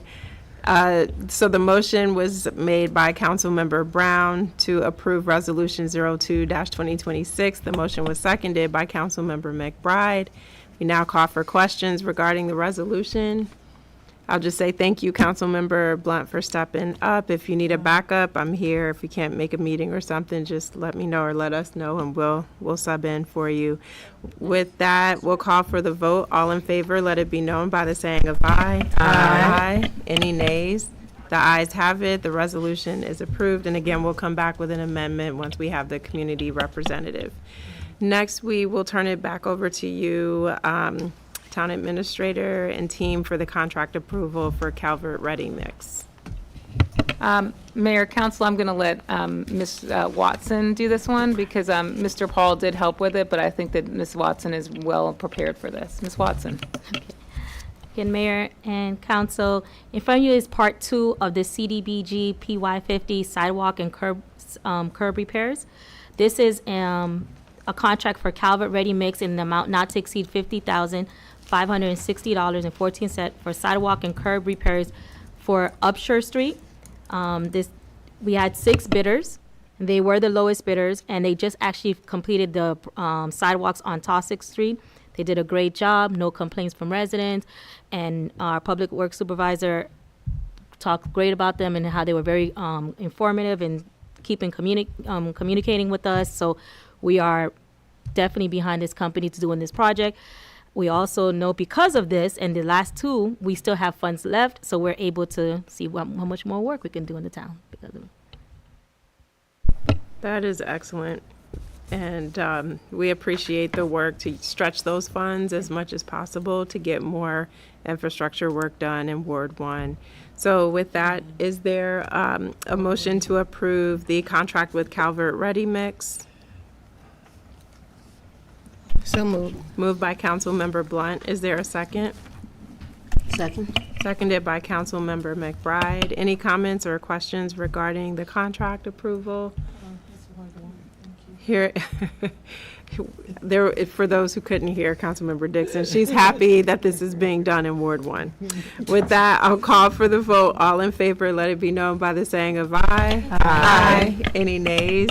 The ayes have it, and yes, we're happy this project is in Ward 1. Yes, ma'am. Because 2 is okay. Yes. All right, next up is the MOU with State Highway Administration regarding the Kenilworth ramps, Annapolis Road and US Route 1. Town Administrator? Mayor, Council, we're asking for the approval of this agreement in a form to be approved by the town attorney. In the previous session, there were a couple of issues that we will make sure that we remedy in regards to the contract amounts. But this is for the ramps and on Kenilworth, and it's been a project that we've been very proud to help with SHA with. and it's something that we think that you should continue for the next 5 years. So I'm asking for your approval of this contract in a form approved by the town attorney, and I will sign off as the signator. Great, thank you, Madam Town Administrator, and I would agree. It gives us the opportunity to have more control over the cleanliness in our town versus having to wait for SHA to respond when we call them for assistance. It's not a moneymaker, however, it does help with the quality of life for our residents and not having to wait for the state, which has a huge territory. Council, I would ask for a motion to approve the right-of-way MOU with State Highway Administration. So moved. Moved by Councilmember McBride. Is there a second? Second. Seconded by Councilmember Brown. And then Councilmember, did you have a question about the contract? Yeah, no, that's a quick question. So, in terms of the cleanup, do we still request or put in a 311 request for them to do the cleanup and then provide assistance after we make the request to them, or do we just? That's Nope, we interesting cut out- thing. Yeah, so no, it's okay. So what we would love to do is if you, instead of doing the 311 to SHA, letting us know, I think we've had some direct contact when people have felt like it's gotten out of control since we maintain it now. We just only bill 4 times per year. So it's not something that we're maintaining it, but there's only 4 times a year that they're actually paying for us to clean it up. So that's the only issue. So as for the citizens, if you see excessive trash or like overgrowth, can you please contact the town and we will take care of it. It's just that we are not able to bill them for all the times we go out. Okay, thanks. Thank you for that question. And with that, if there's no other questions, I'll call for, sorry, Councilmember Dixon, I apologize. I did not see your hand. Go ahead. Thank you, Madam Mayor. Michelle, in regards to the cost, will this amount be enough for the 5 years just in case material increases? Yeah, it's not. These are not. You're never going to get rich doing these from the state. So no, it's not. It doesn't. I mean, it covers our costs for 4 times a year, but the responsibility of it is more than the 4 times a year. So that's the issue. Thank really. you. Yeah, I mean, it's unfortunate, but it's not a revenue generator. You know, it's really a matter of quality of life and cleanliness and taking on the responsibility versus waiting for the state to get to it and taking some work off their hands as well. So, And they like that. with that, the annual amount, I'm trying to find it, it was like, 13,000 was the cap, and then 4625 per year is the max that we can bill for, but that's for all 4 quarters. So not a huge money maker, but again, it's helping us It's clean up helping. our community and have more And we control. appreciate that. Absolutely. So with that, I'll call for the vote. All in favor, let it be known by the saying of aye. Aye. Any nays? The ayes have it. The contract is approved. Thank you to the staff for doing the work on that. The next one is like super quick. We talked about the meeting date for October needing to be changed from October 13th to the 20th due to fall conference. And so would ask for a motion to officially change our meeting date for the month of October. Moved by Councilmember Dixon. Is there a second? Second. Seconded by Councilmember Blunt. Any further comments or questions regarding that change? Hearing none, I'll call for the vote. All in favor, let it be known by the saying of aye. Aye. Any nays? The ayes have it. That council action has passed. Next, we want to also formally approve the draft of our legislative priorities for session 2026. Town Administrator, I know we talked about it a little bit in the work session, but if you want to give a preview again, we'd appreciate it. Sure, that's just a brief summary of the discussion that we had at the previous session in regards to the legislative priorities.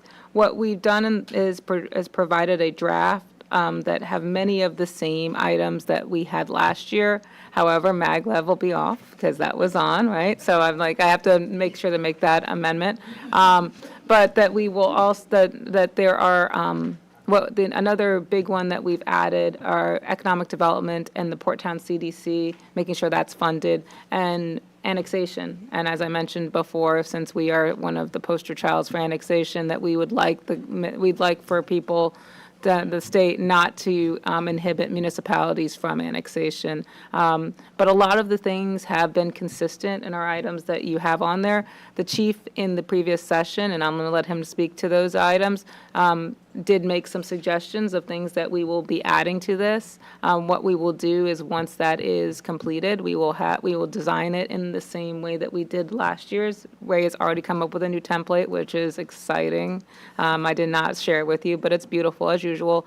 And it'll be a opportunity for us to kind of have a piece that we can take up to the legislature. Last year it was really well received when we took it to people because it kind of clearly stated these are things that we needed.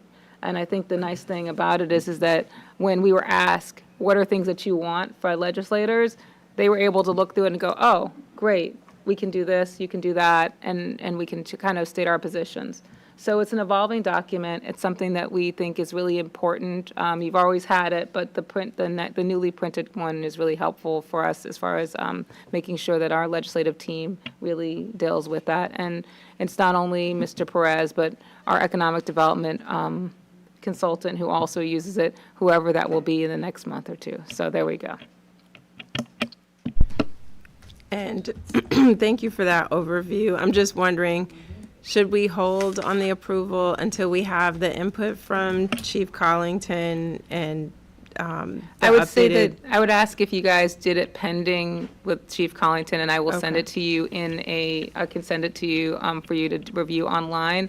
I just need to be able to move forward for printing wise, that you guys agree that in theory, that you like a report, that you want it to be printed, and that what I will do is make sure that I'm contacting both you and the chief and that we're drafting on it.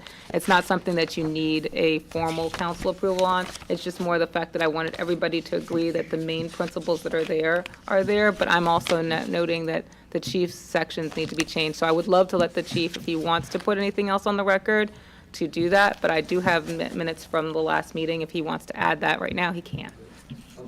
Okay, thank you, Chief, for confirming. I know you gave us some good input in the last meeting. So based on the discussion from today's work session and the edits that we've already discussed as the council, is there a motion to approve our legislative priorities for 2026? Also moved. All right, thank you. Councilmember Blunt has made the motion. Is there a second? Second. Seconded by Councilmember McBride. Any further comments or questions from the council regarding our legislative priorities? Yes. Councilmember Brown. Thanks, Mayor, real quick. So is this, like, I guess pending any additional updates that we made? What is the timeline that we may want to, make after looking over it again? Is there a window? Thank you, Councilwoman, for asking that. So the window, we would like to have an event with the.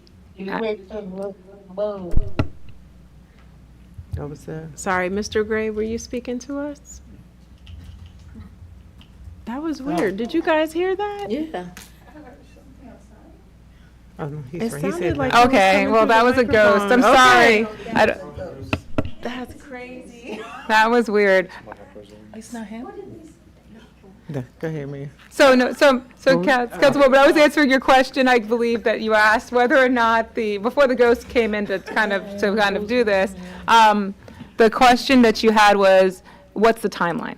So the timeline is that because the next council meeting is October 20th, that would be way too late for us to do the printing and have it ready. What we'd like to be able to do is meet with the legislators before that week or later. So like while we're at Bladensburg Day, I'd like to be able to have it and pass it around that 18th timeline. So if I could ask within the next 2 weeks that I can get all updates, and then Ray can turn it around pretty quickly because he does use Doyle printing for the printing, so we can do it locally. So if we can get it ready by that first week of October, we can have it ready for distribution to our team. Does that make sense for the timeline? So that means we should have our edits to you, Town Administrator, by Monday, September 22nd. That's fine. Okay. That will work, and I can make any, and that gives Ray about a week to make the changes and edits into the document. Okay. Okay, thank you. And then that way, Councilmember Blunt, if you think of something senior related that we need to be advocating for. It gives you some time to give that some thought to, in case we're missing an And important Councilwoman, we piece. have the call a bus senior transportation issue always in there, and maybe it's something different about that because we were sort of speaking about that.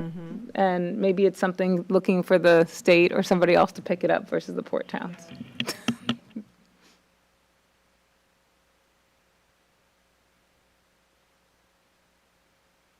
Yeah, I hear you. Okay, thank you. Can you hear us now, Mr. Gray? Okay, thumbs up. All right, thank you. All right, so we have the motion made by Councilmember Blunt. It's been seconded by Councilmember McBride to approve our draft legislative priorities for 2026. All in favor, let it be known by the saying of aye. Aye. Aye. Any nays?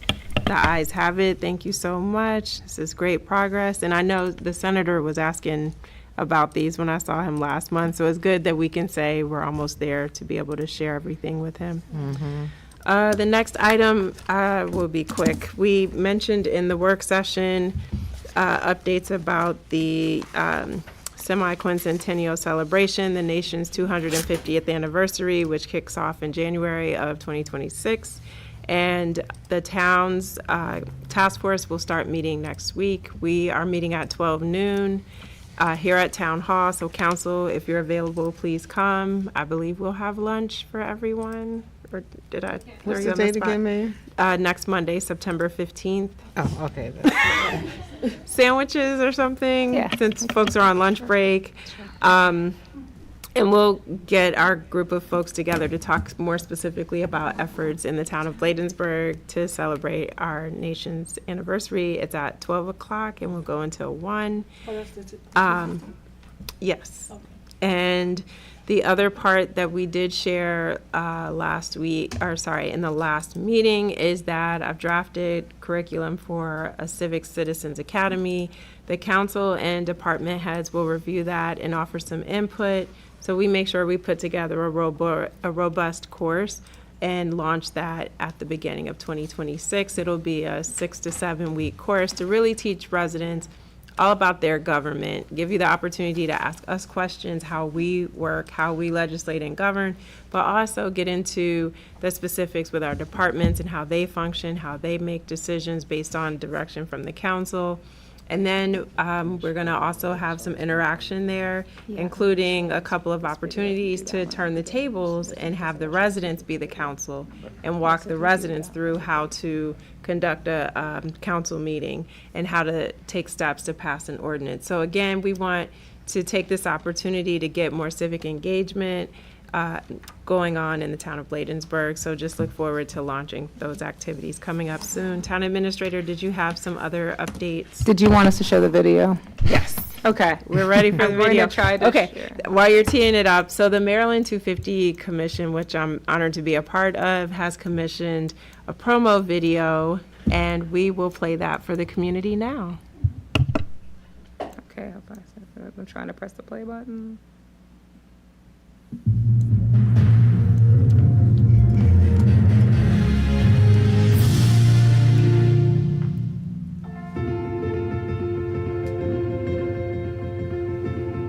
Semi-quincentennial. Semi-quincentennial. Semi-quincentennial. Semi-quincentennial. Semi-quincentennial. Semi-quincentennial. Exactly what she said. Yep. Semi-quincentennial. Now, it may sound like a mouthful, but it stands for something very powerful. 2.5 centuries of legacy, of civic spirit, and people who've shaped our democracy.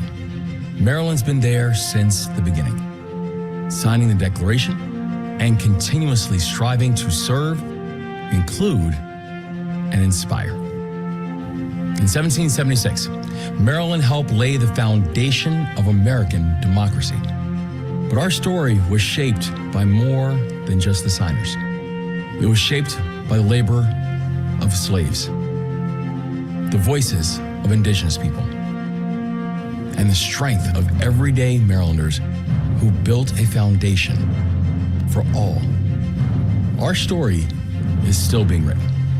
For generations, Marylanders have shaped our nation through active citizenship, through public service, and through a belief in something greater than themselves. The Maryland 250 Commission honors that legacy. Today, we recognize every Marylander's journey towards life, liberty, and the pursuit of happiness. Uplifting voices from all communities that have shaped our path. So as we mark the semi-quincentennial of America, we know that the next chapter is ours to write. Maryland's story is America's story, and we're stronger for it. Happy 250th, America, and here's to the next 250 together.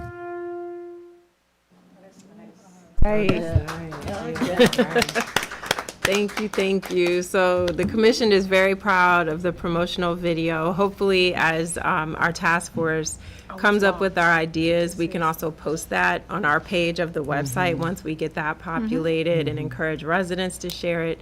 But the meeting next week is to get Bladensburg residents together to talk about how are we going to tell our story as part of the celebration next year. And so again, the Civics Academy is one way to get people involved. We already have our Independence Day celebration, but we want to invite the community in to be a part of this and really help celebrate 250 years. So with that, I'll take any questions from the council. As I said, I know we talked about it in the work session, but just wanted to share it in the 7 p.m. meeting as well. All right. Next, we will turn it over to the town administrator for the town hall update. Thank you, Mayor and Council. So what we're presenting today. Thank you, Mayor and Council. I hit it again. I'm sorry. It was so good. sorry. All right. was. So this is one of the last ones that we're going to be presenting today. So this is the update from the town hall concept. What we have now is the updated floor plans, which are approximately 2,400 square feet. So let me, I'm going to share with you my screen, if I can, so that I can do that. I'm just using Zoom, going to Zoom, sharing this page, sharing it with you now. Okay. I think you guys can see this, hopefully, and I'll make it a little bigger. Okay. I don't know why mine has this ugly bar in the middle, which I will move to the top, hopefully. I can try to see if I can get it out of them. And trying to, hold on. Hold on one second.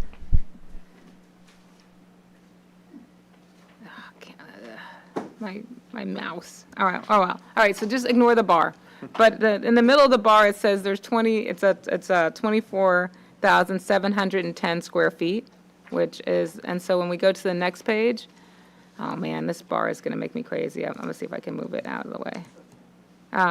But the second page, I think that will work. It's a little bit of a delay, so you'll see in a second. I think I've moved it. There you go.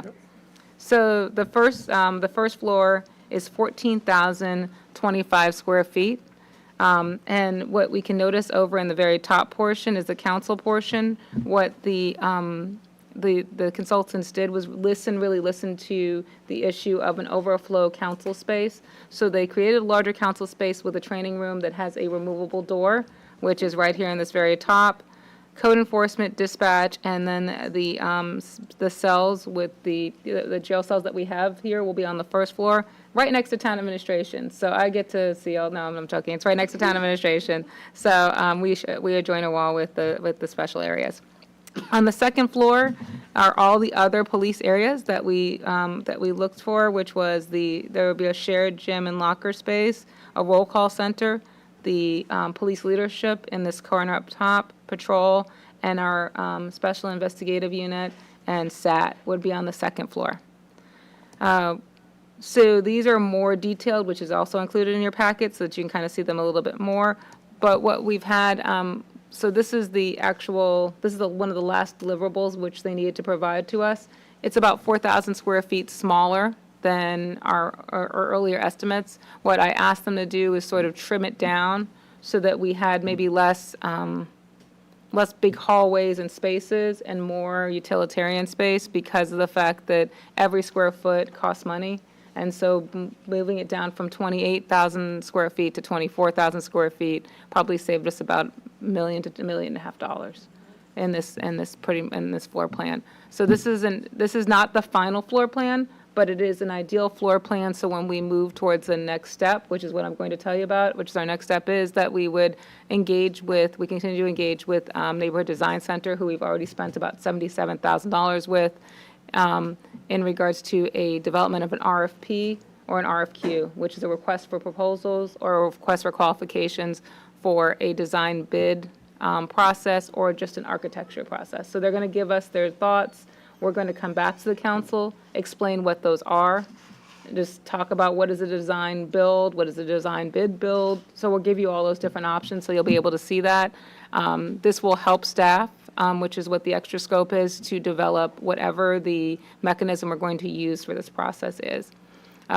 This continues us to move forward on this project. The only other portion that we still have a update that we're working through is the bonding and funding of this, which we talked about in the first session. Mr. Tonelli and I are looking at the state's bonding program, because if we were to seek outside bonding, we'd have to get certified by Moody or Standard & Poor's or Fitch or one of those groups, and that takes a long time.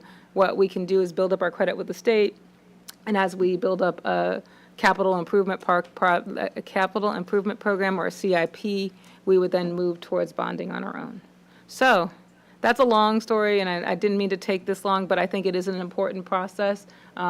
We are trying to provide these updates in a very public forum because we did receive bond bill funding, and so far we spent about $85,000 of the $800,000 we have.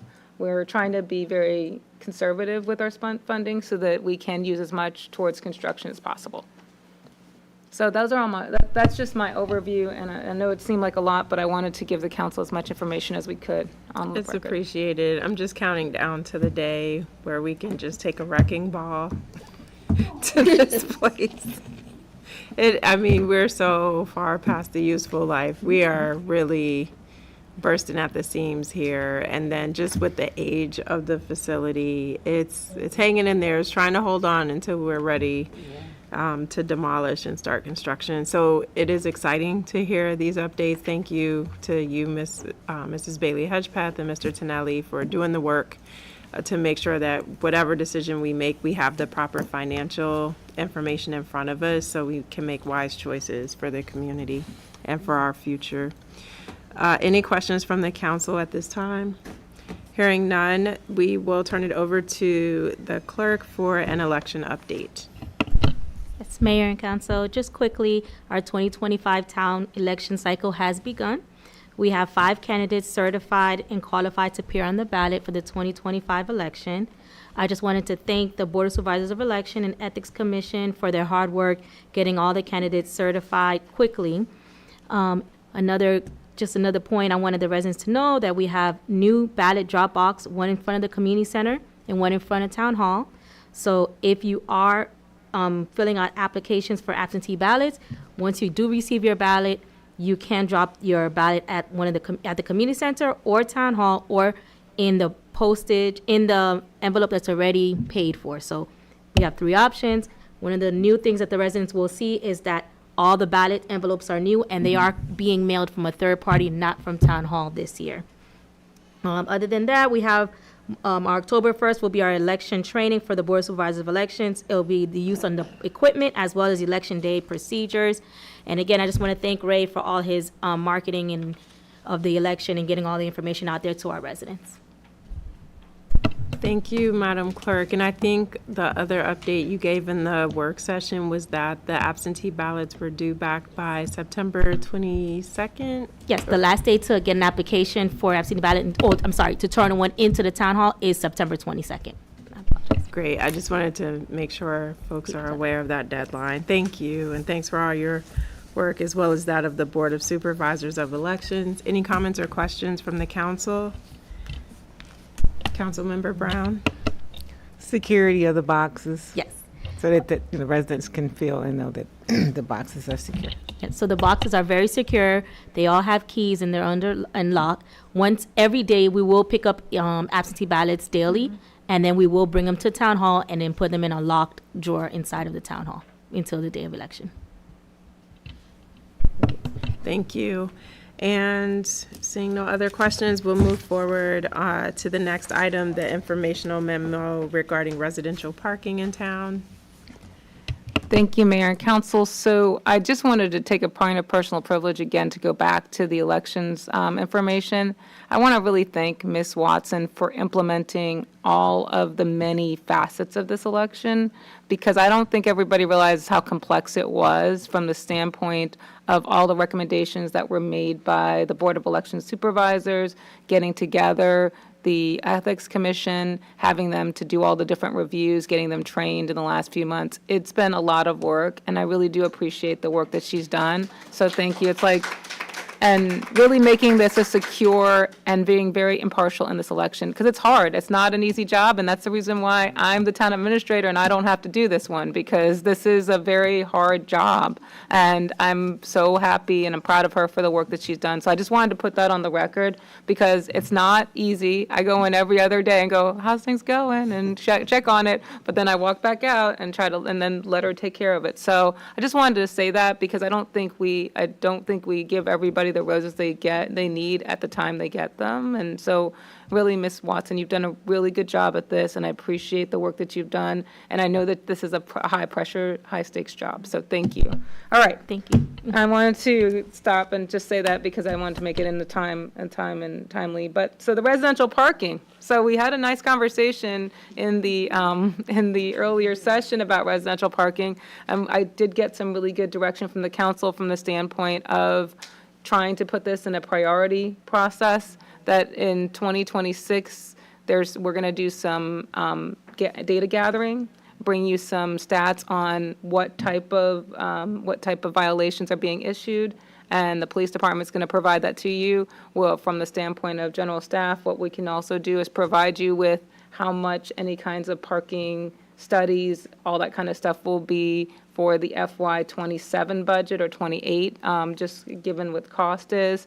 And then that we'll continue to listen and hear what's going out there in residential parking. But that's my understanding. And we have a little bit more detailed notes, but I want to make sure that the chief then can reflect back anything else that I've missed on this. But that's what I got from in the initial session, and I really appreciate council's input on this, because that's where we really wanted to do is get what should we do next with this. Chief Collington, is there anything you want to add there? No, ma'am. I think she covered it pretty well. Okay. Thank you. So, again, we'll just stand by for data based on the beefed up enforcement efforts that are taking place and see how that's working before making any sort of moves forward. But appreciate the conversation that we had in the work session and think we came up with a relatively good plan. The next item on the agenda is the strategic plan. So Town Administrator, if you could recap that for us. Sure, Mayor.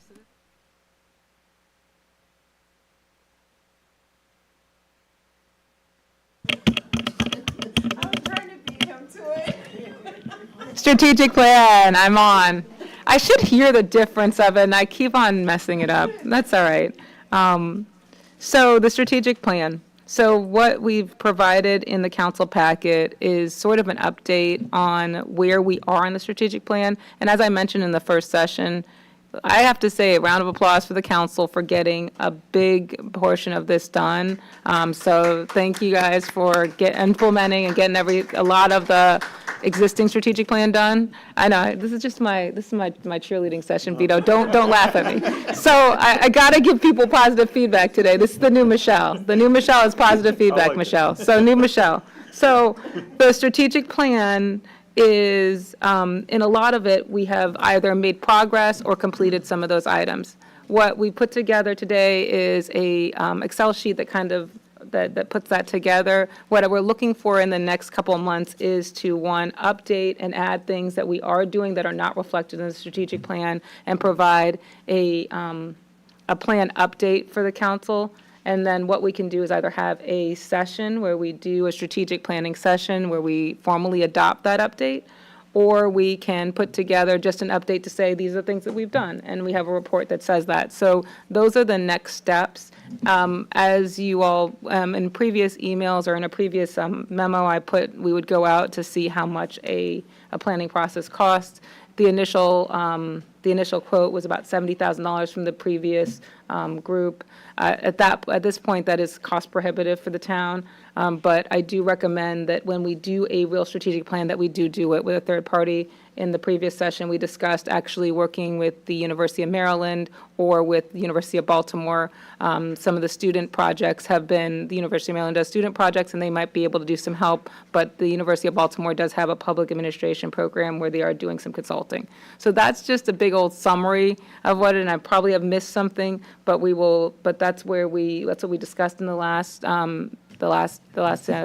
session, and we will be bringing back items to you periodically with updates to keep this moving forward. Fantastic. Thank you for that recap. Any comments or questions from the council? I would say I would appreciate if we could have a separate session on it, because I really think we should walk through all those priorities and update it. And then also for the public's awareness so that they can see, I know it's in the packet and they can read it, but to really call that out. There's been a lot of strides in public safety, infrastructure, just so many areas that I think it's important enough. I mean, this is our guiding document to help inform our projects, so just taking that time would be beneficial. So with that, we've come to the end of the items for this section of the agenda, and now the part that we all love the most, staff reports. Kicking it off is Mr. Finance, Mr. Tonelli, our treasurer. Thank you, Mayor and Council. Yeah, it is. It's like, have a better one. yeah. Now it's just working. It's like 5 of me talking in here. I like this. Okay, Mr. Gray, it's not fair. His mic is I'm pumping booted all up of our high. mics now. I'm gonna introduce starting lineup. Okay, so for July, it's, I don't want to say a sleepy month with revenues, but it's just starting out, and a lot of the revenues that we had brought in July and even in August are attributable to FY25. So it helps out the cash flow, but it's really for monies earned in the previous fiscal year that we're realizing. And the same thing with expenses right now. We are still closing out the fiscal year, and should be closed out by, hopefully by Friday, if not Monday or Tuesday. So I can send the financials to the auditor. And I have been, we sent the auditor a lot of information already. Just waiting on the final financials now, and also on our fixed asset schedule. And I've been in a lot of contact with them back and forth. What was I going to say? As far as the expenses, there's not a whole lot to talk about again, since it's very early into the year. So it's only one fiscal month, and we're still closing out August right now. There are some variances, but that is in relation to the community events that we had, and also staffing expenses were a little bit higher because of the July 4th holiday, and also for the fireworks celebration, where we had a lot of overtime. But those will even out as we get more months underneath our belt. Had an opportunity to go to MACO, Maryland Association of Counties Conference in Ocean City.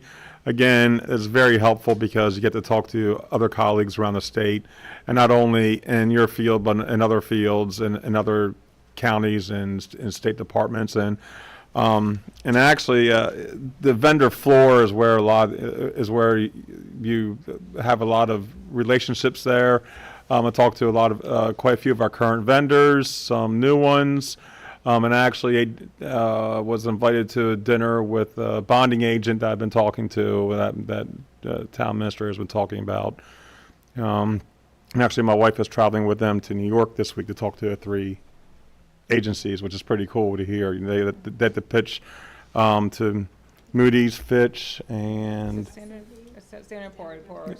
and they get an hour, and they have to present and make a full presentation at each one of their facilities. So I'm following that closely, just down the road as we're talking this and everything. But I've been talking to that bonding agency for a while, except the principal just left to go to another company. I found out at the dinner, so it's, you know. But anyway, the audit work is ongoing, and we're hoping on Wednesday, the 10th, to see or get news of our first major disbursement from the county for the property taxes. So, if anybody has any questions? Just really quick, Mr. Tonelli. When that turn on? He was so into his report, know. didn't even notice. On the communication contract line items, so we're over at 41K for July 25 Give me 1 second. for account 6330, and I was just curious We had stuff. if something. That's for the Axon annual contract. That is is that for the LPRs? Yeah, that's license plate reader program covered by a grant. Okay. And that is, excuse the financials, because really, when the bill goes in, the whole lump sum goes in, but really, I need to divide that up over 12 months so it doesn't get hit like all in 1 month. So we're just trying to get bills in as quick as possible. So normally it goes to a prepaid expense like our insurances, workers' comp, health insurance, general liability insurance. If we pay $150,000 for the year up front, we book it as a prepaid as an asset, and then we expense it down every month. So the Okay. financials kind of stay like this Steady. instead of going like this. So, yeah. I didn't have time to smooth that one out right yet. No worries. Thank you, Mr. Tonelli.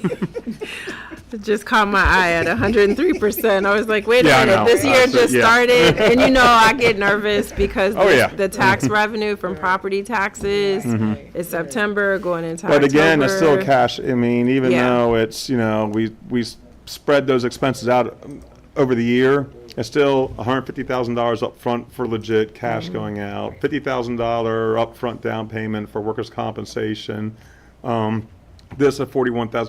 So all these, you know, we hit these big prepaids, and it's a lot of cash going out. So, and as I said, you know, we're getting low in the reserves now because we're spending all this out, and our first major piece hasn't come in from the county yet. So now, you know, this is about the time of year I start sweating horribly and worrying about it until I get that email on the 10th, hopefully. So.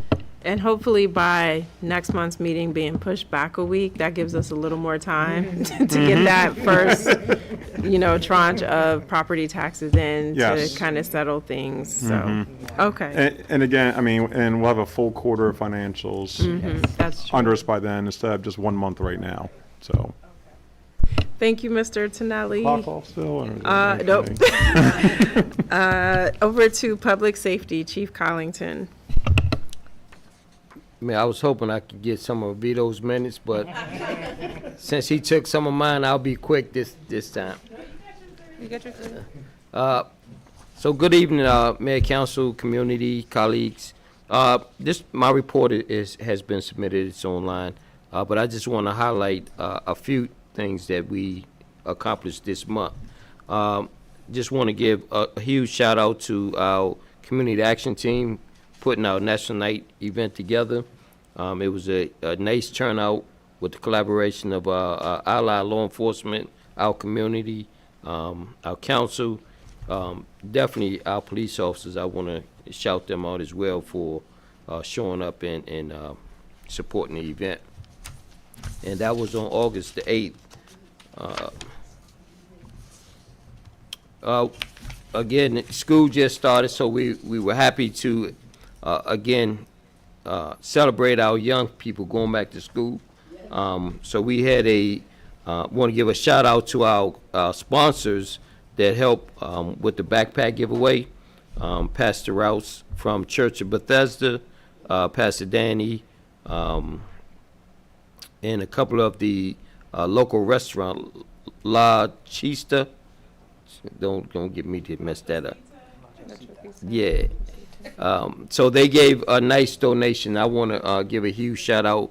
They are always supportive of the police department and the community. So we were able to give away over 400 backpacks this year that were stuffed with supplies.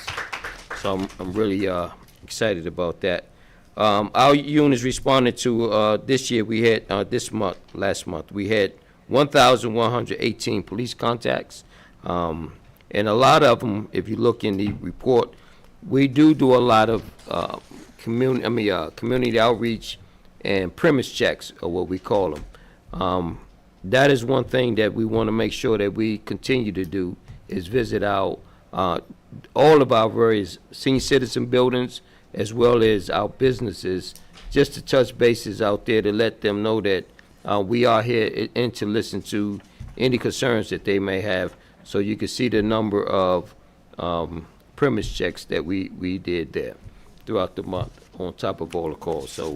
So we are out there reaching out, getting out of the cars, walking through the community, and touching bases with our residents. So I will stop there. We do have, I see we have a number of events tomorrow taking place, including Coffee with a Cop.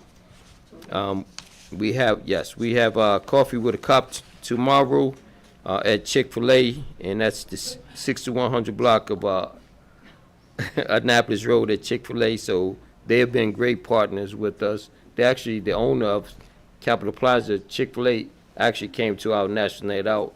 So we had an opportunity to meet her, African-American owner of Chick-fil-A, and I was like, well, you were there. Yeah, you met her. No, you met her, yes. Yeah. So that was exciting to finally see her come down and meet with us. I will let, I got 26 seconds. So I'll let code enforcement read the code report. So that concludes my report. All right, thank you, Chief. Over to Officer Reinhardt for code enforcement. Good evening, Mayor and Council and residents and citizens at home. I'll be very brief this evening. I just want to make a couple things. I know we're discussing about the parking.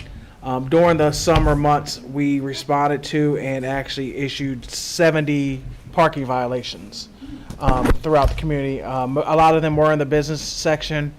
But we have been rapidly addressing the vehicles. That completes my report. Now, you get your 3 minutes. Also, during the summer months, we've actually been meeting with a lot of the unhoused residents in the Bladensburg community, trying to provide them with some information and see if they're interested in services, social services, to the other ones, VA, whatever they have. So far, we've only had one that actually took some information, which is good. One out of about the 10 we met was an excellent, plan. Also meet with Chief Collington, just to get some ideas, especially since the DC Guard has went into the District of Columbia and has had kind of pushed out some of the unhoused residents, and they've actually started to come to our community in Prince George's County. So we've also been meeting with the local code enforcements that are especially along the District of Columbia line to see if we could come up with a plan to provide those residents with services. On the last note, it's a sad note. A longtime resident in the town of Bladensburg who's very dear to my heart, Miss Hattie Morris, passed away. She has been very influential in my life, especially in the town of Bladensburg. I spoke with her daughter last Tuesday. She had let us know her mother passed away. But again, like I said, she's been very important to my life and very important to the town. So I just want to make sure that the mayor and council residents know that. And that completes my report. Oh, and this Friday, we're actually going to do a final farewell drive-through past her house in support of her family in the morning. So. Very nice. Thank you, Code Enforcement Officer Reinhardt. And our condolences go out to Ms. Norris's family. So sorry to hear of that loss, to our community and to her loved ones. At this time, we'll continue on with staff reports, going to Town Clerk. I promise I won't take long, but I would just like to thank the Town of Bladensburg for the opportunity to serve as town clerk and assistant town administrator this past year. This has officially been a year, when I started. Does it feel like Actually, 10? it was a year in August, but my year for my first council meeting. Yep.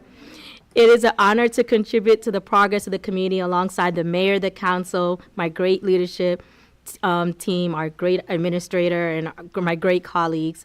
Over the past year, I've transitioned from more than 20 years of municipal experience in South Florida to Maryland local government.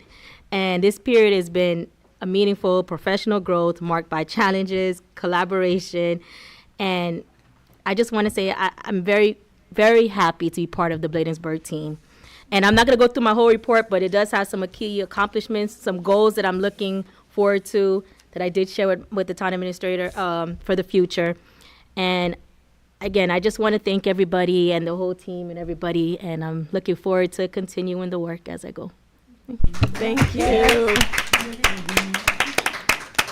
Thank you, Ms. Watson. We're so glad that we could get you away from South Florida's sunny weather to Maryland with all 4 seasons. We're so glad to have you. Yeah, I'm starting to feel the whole cold again. Getting ready. Your body's getting ready. Excuse me, clerk, town clerk, do you have your coat? Do you have your warm coat? I have a coat, I have boots, and I have a shovel this year because I didn't know I had to shovel my car last year. So Okay. I'm it's excited. official. I'm ready this year. It's official.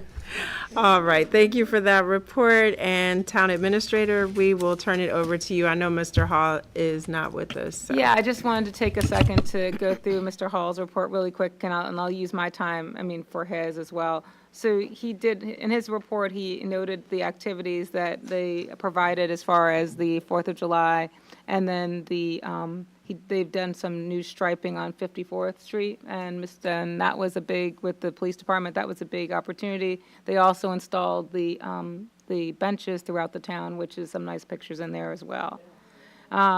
They've done a lot. They assisted with, some of the senior events. They've made sure that they've done a lot of work around the right-of-ways, and I would say that we've done a lot. I've seen a big improvement in our America in Bloom, and they really were very, very instrumental in our most recent start for the America in Bloom. And most recently, they installed the ballot boxes. I'm just skipping through to kind of just put that together. They recorded 97, and I gotta have, this is where I need my readers, 87 tons of brush, 1.3 tons of building materials, and other bulk trash. Basically, he wants to make sure that we get out there that keep Bladensburg clean, and really the issue with styrofoam and other trash is for recycling or not for, that you cannot recycle styrofoam, that recycling days are Monday, and that's also yard waste day. So in that, I'm going to let you know that mine is a written report as well. All my report basically talks about are some of the accomplishments as a team that we've done this year, because again, just kind of like Miss Watson, this is sort of my anniversary time. I started in July, so I usually think about August, September as my time of the as a reflection time. So that's why mine is pretty much about that and has a green teen update. But that's all I have if there's any other questions. Thank you. Thank you, Madam Town Administrator. It's officially 2 years in July of this year, right? So, yeah, it's flying by, but we so appreciate all of your hard work and your leadership. Yes, we really do. And the reason for a lot of these projects in the strategic plan being in progress or, further along is because you came in here with roller skates on, and we're trying to keep up with you. So thank you for everything. At this time, that completes staff reports. We'll now proceed to council reports, starting with Ward 1, Councilmember Dixon. Thank you, Madam Mayor. I'm going to be real brief. I'm going to give Councilmember Blunt some time. I'm adopting from Chief. So I attended the National Night Out the Bladensburg Battle Tour, the Back to School giveaway, Bladensburg Day, CBPC webinar, and COG webinar. And that's my report. Thank you.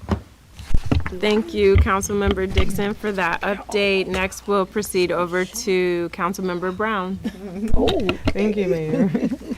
Hello to the residents. We're glad to be back. As a matter of fact, we're glad to be back. But once again, I do want to thank our town staff. I mean, front office. Yes, our town administration. You guys really do work hard. Work very hard. Finance, town administrator, clerk, the police department, the chief, code enforcement, public works.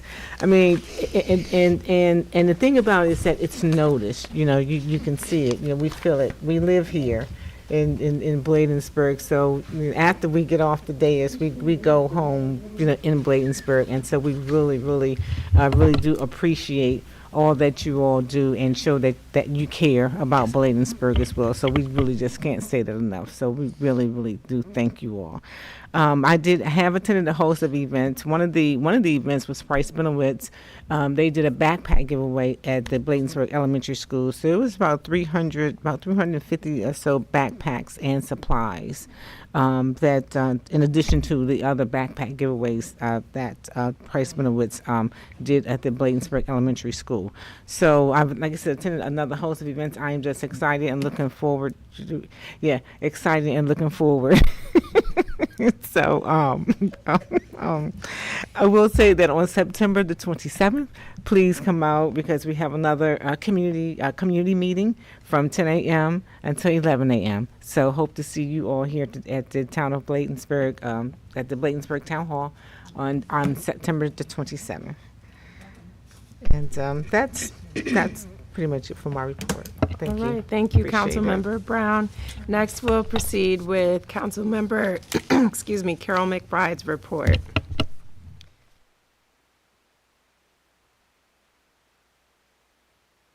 Say that I'm glad that we're back. It's been an interesting summer. So with my report, let's see, the town administrator and I were able to do a meeting with COG on the phone, and it was very interesting. It was like a semi-interview, but they also wanted to know our input as far as Bladensburg with the COG committee. So we'll still be working on that. And I attended the Autumn Woods with the police department, the backpack giveaway. And also I did volunteer work with the Church of Bethesda, who donated a lot of backpacks.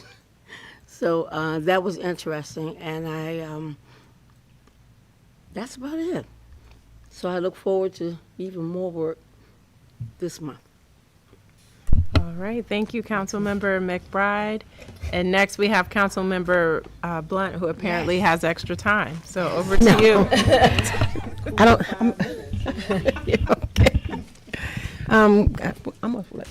Good night, good evening, everyone that's listening.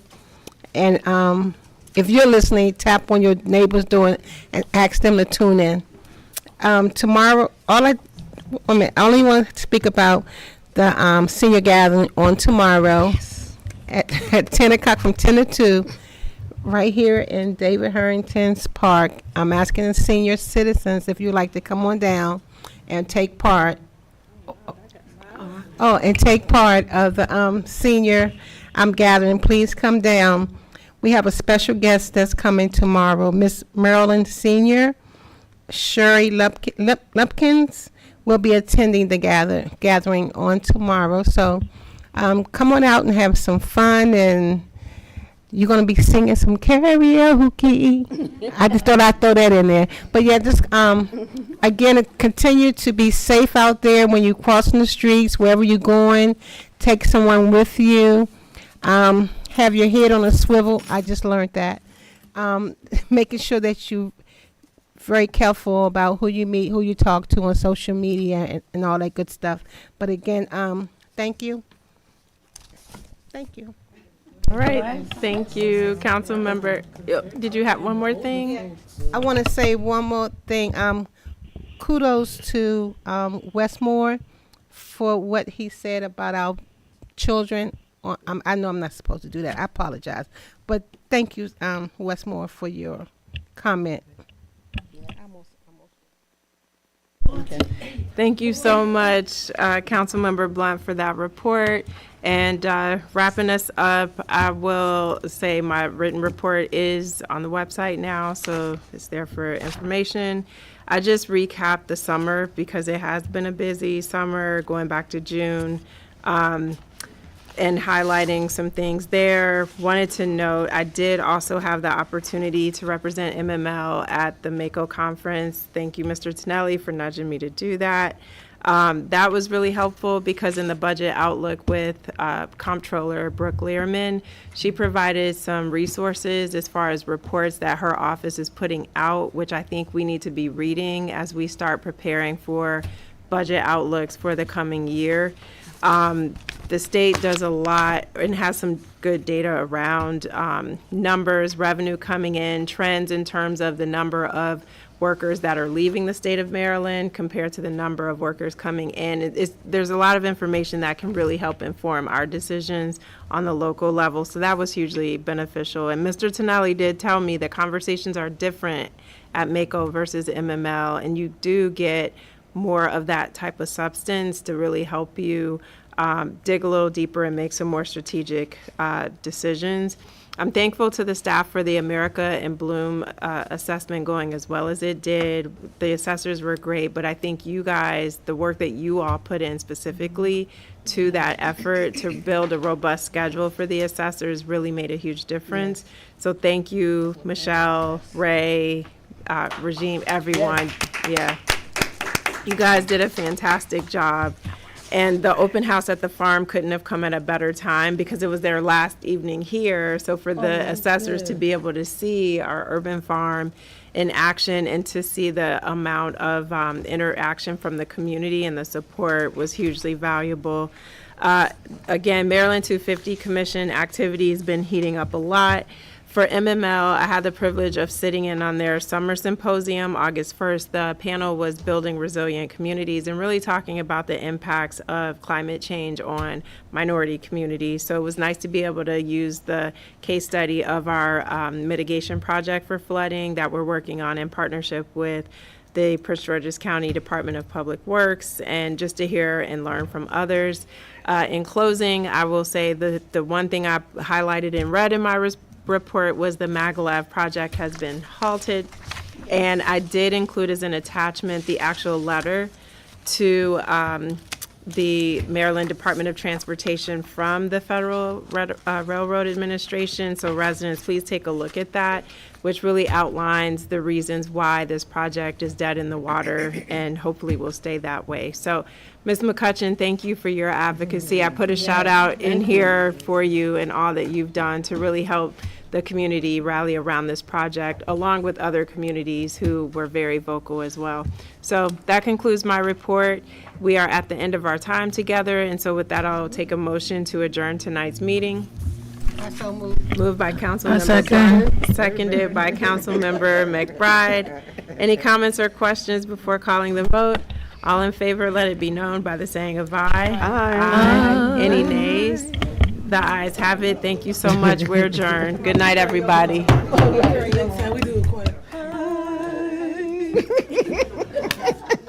You guys got that one.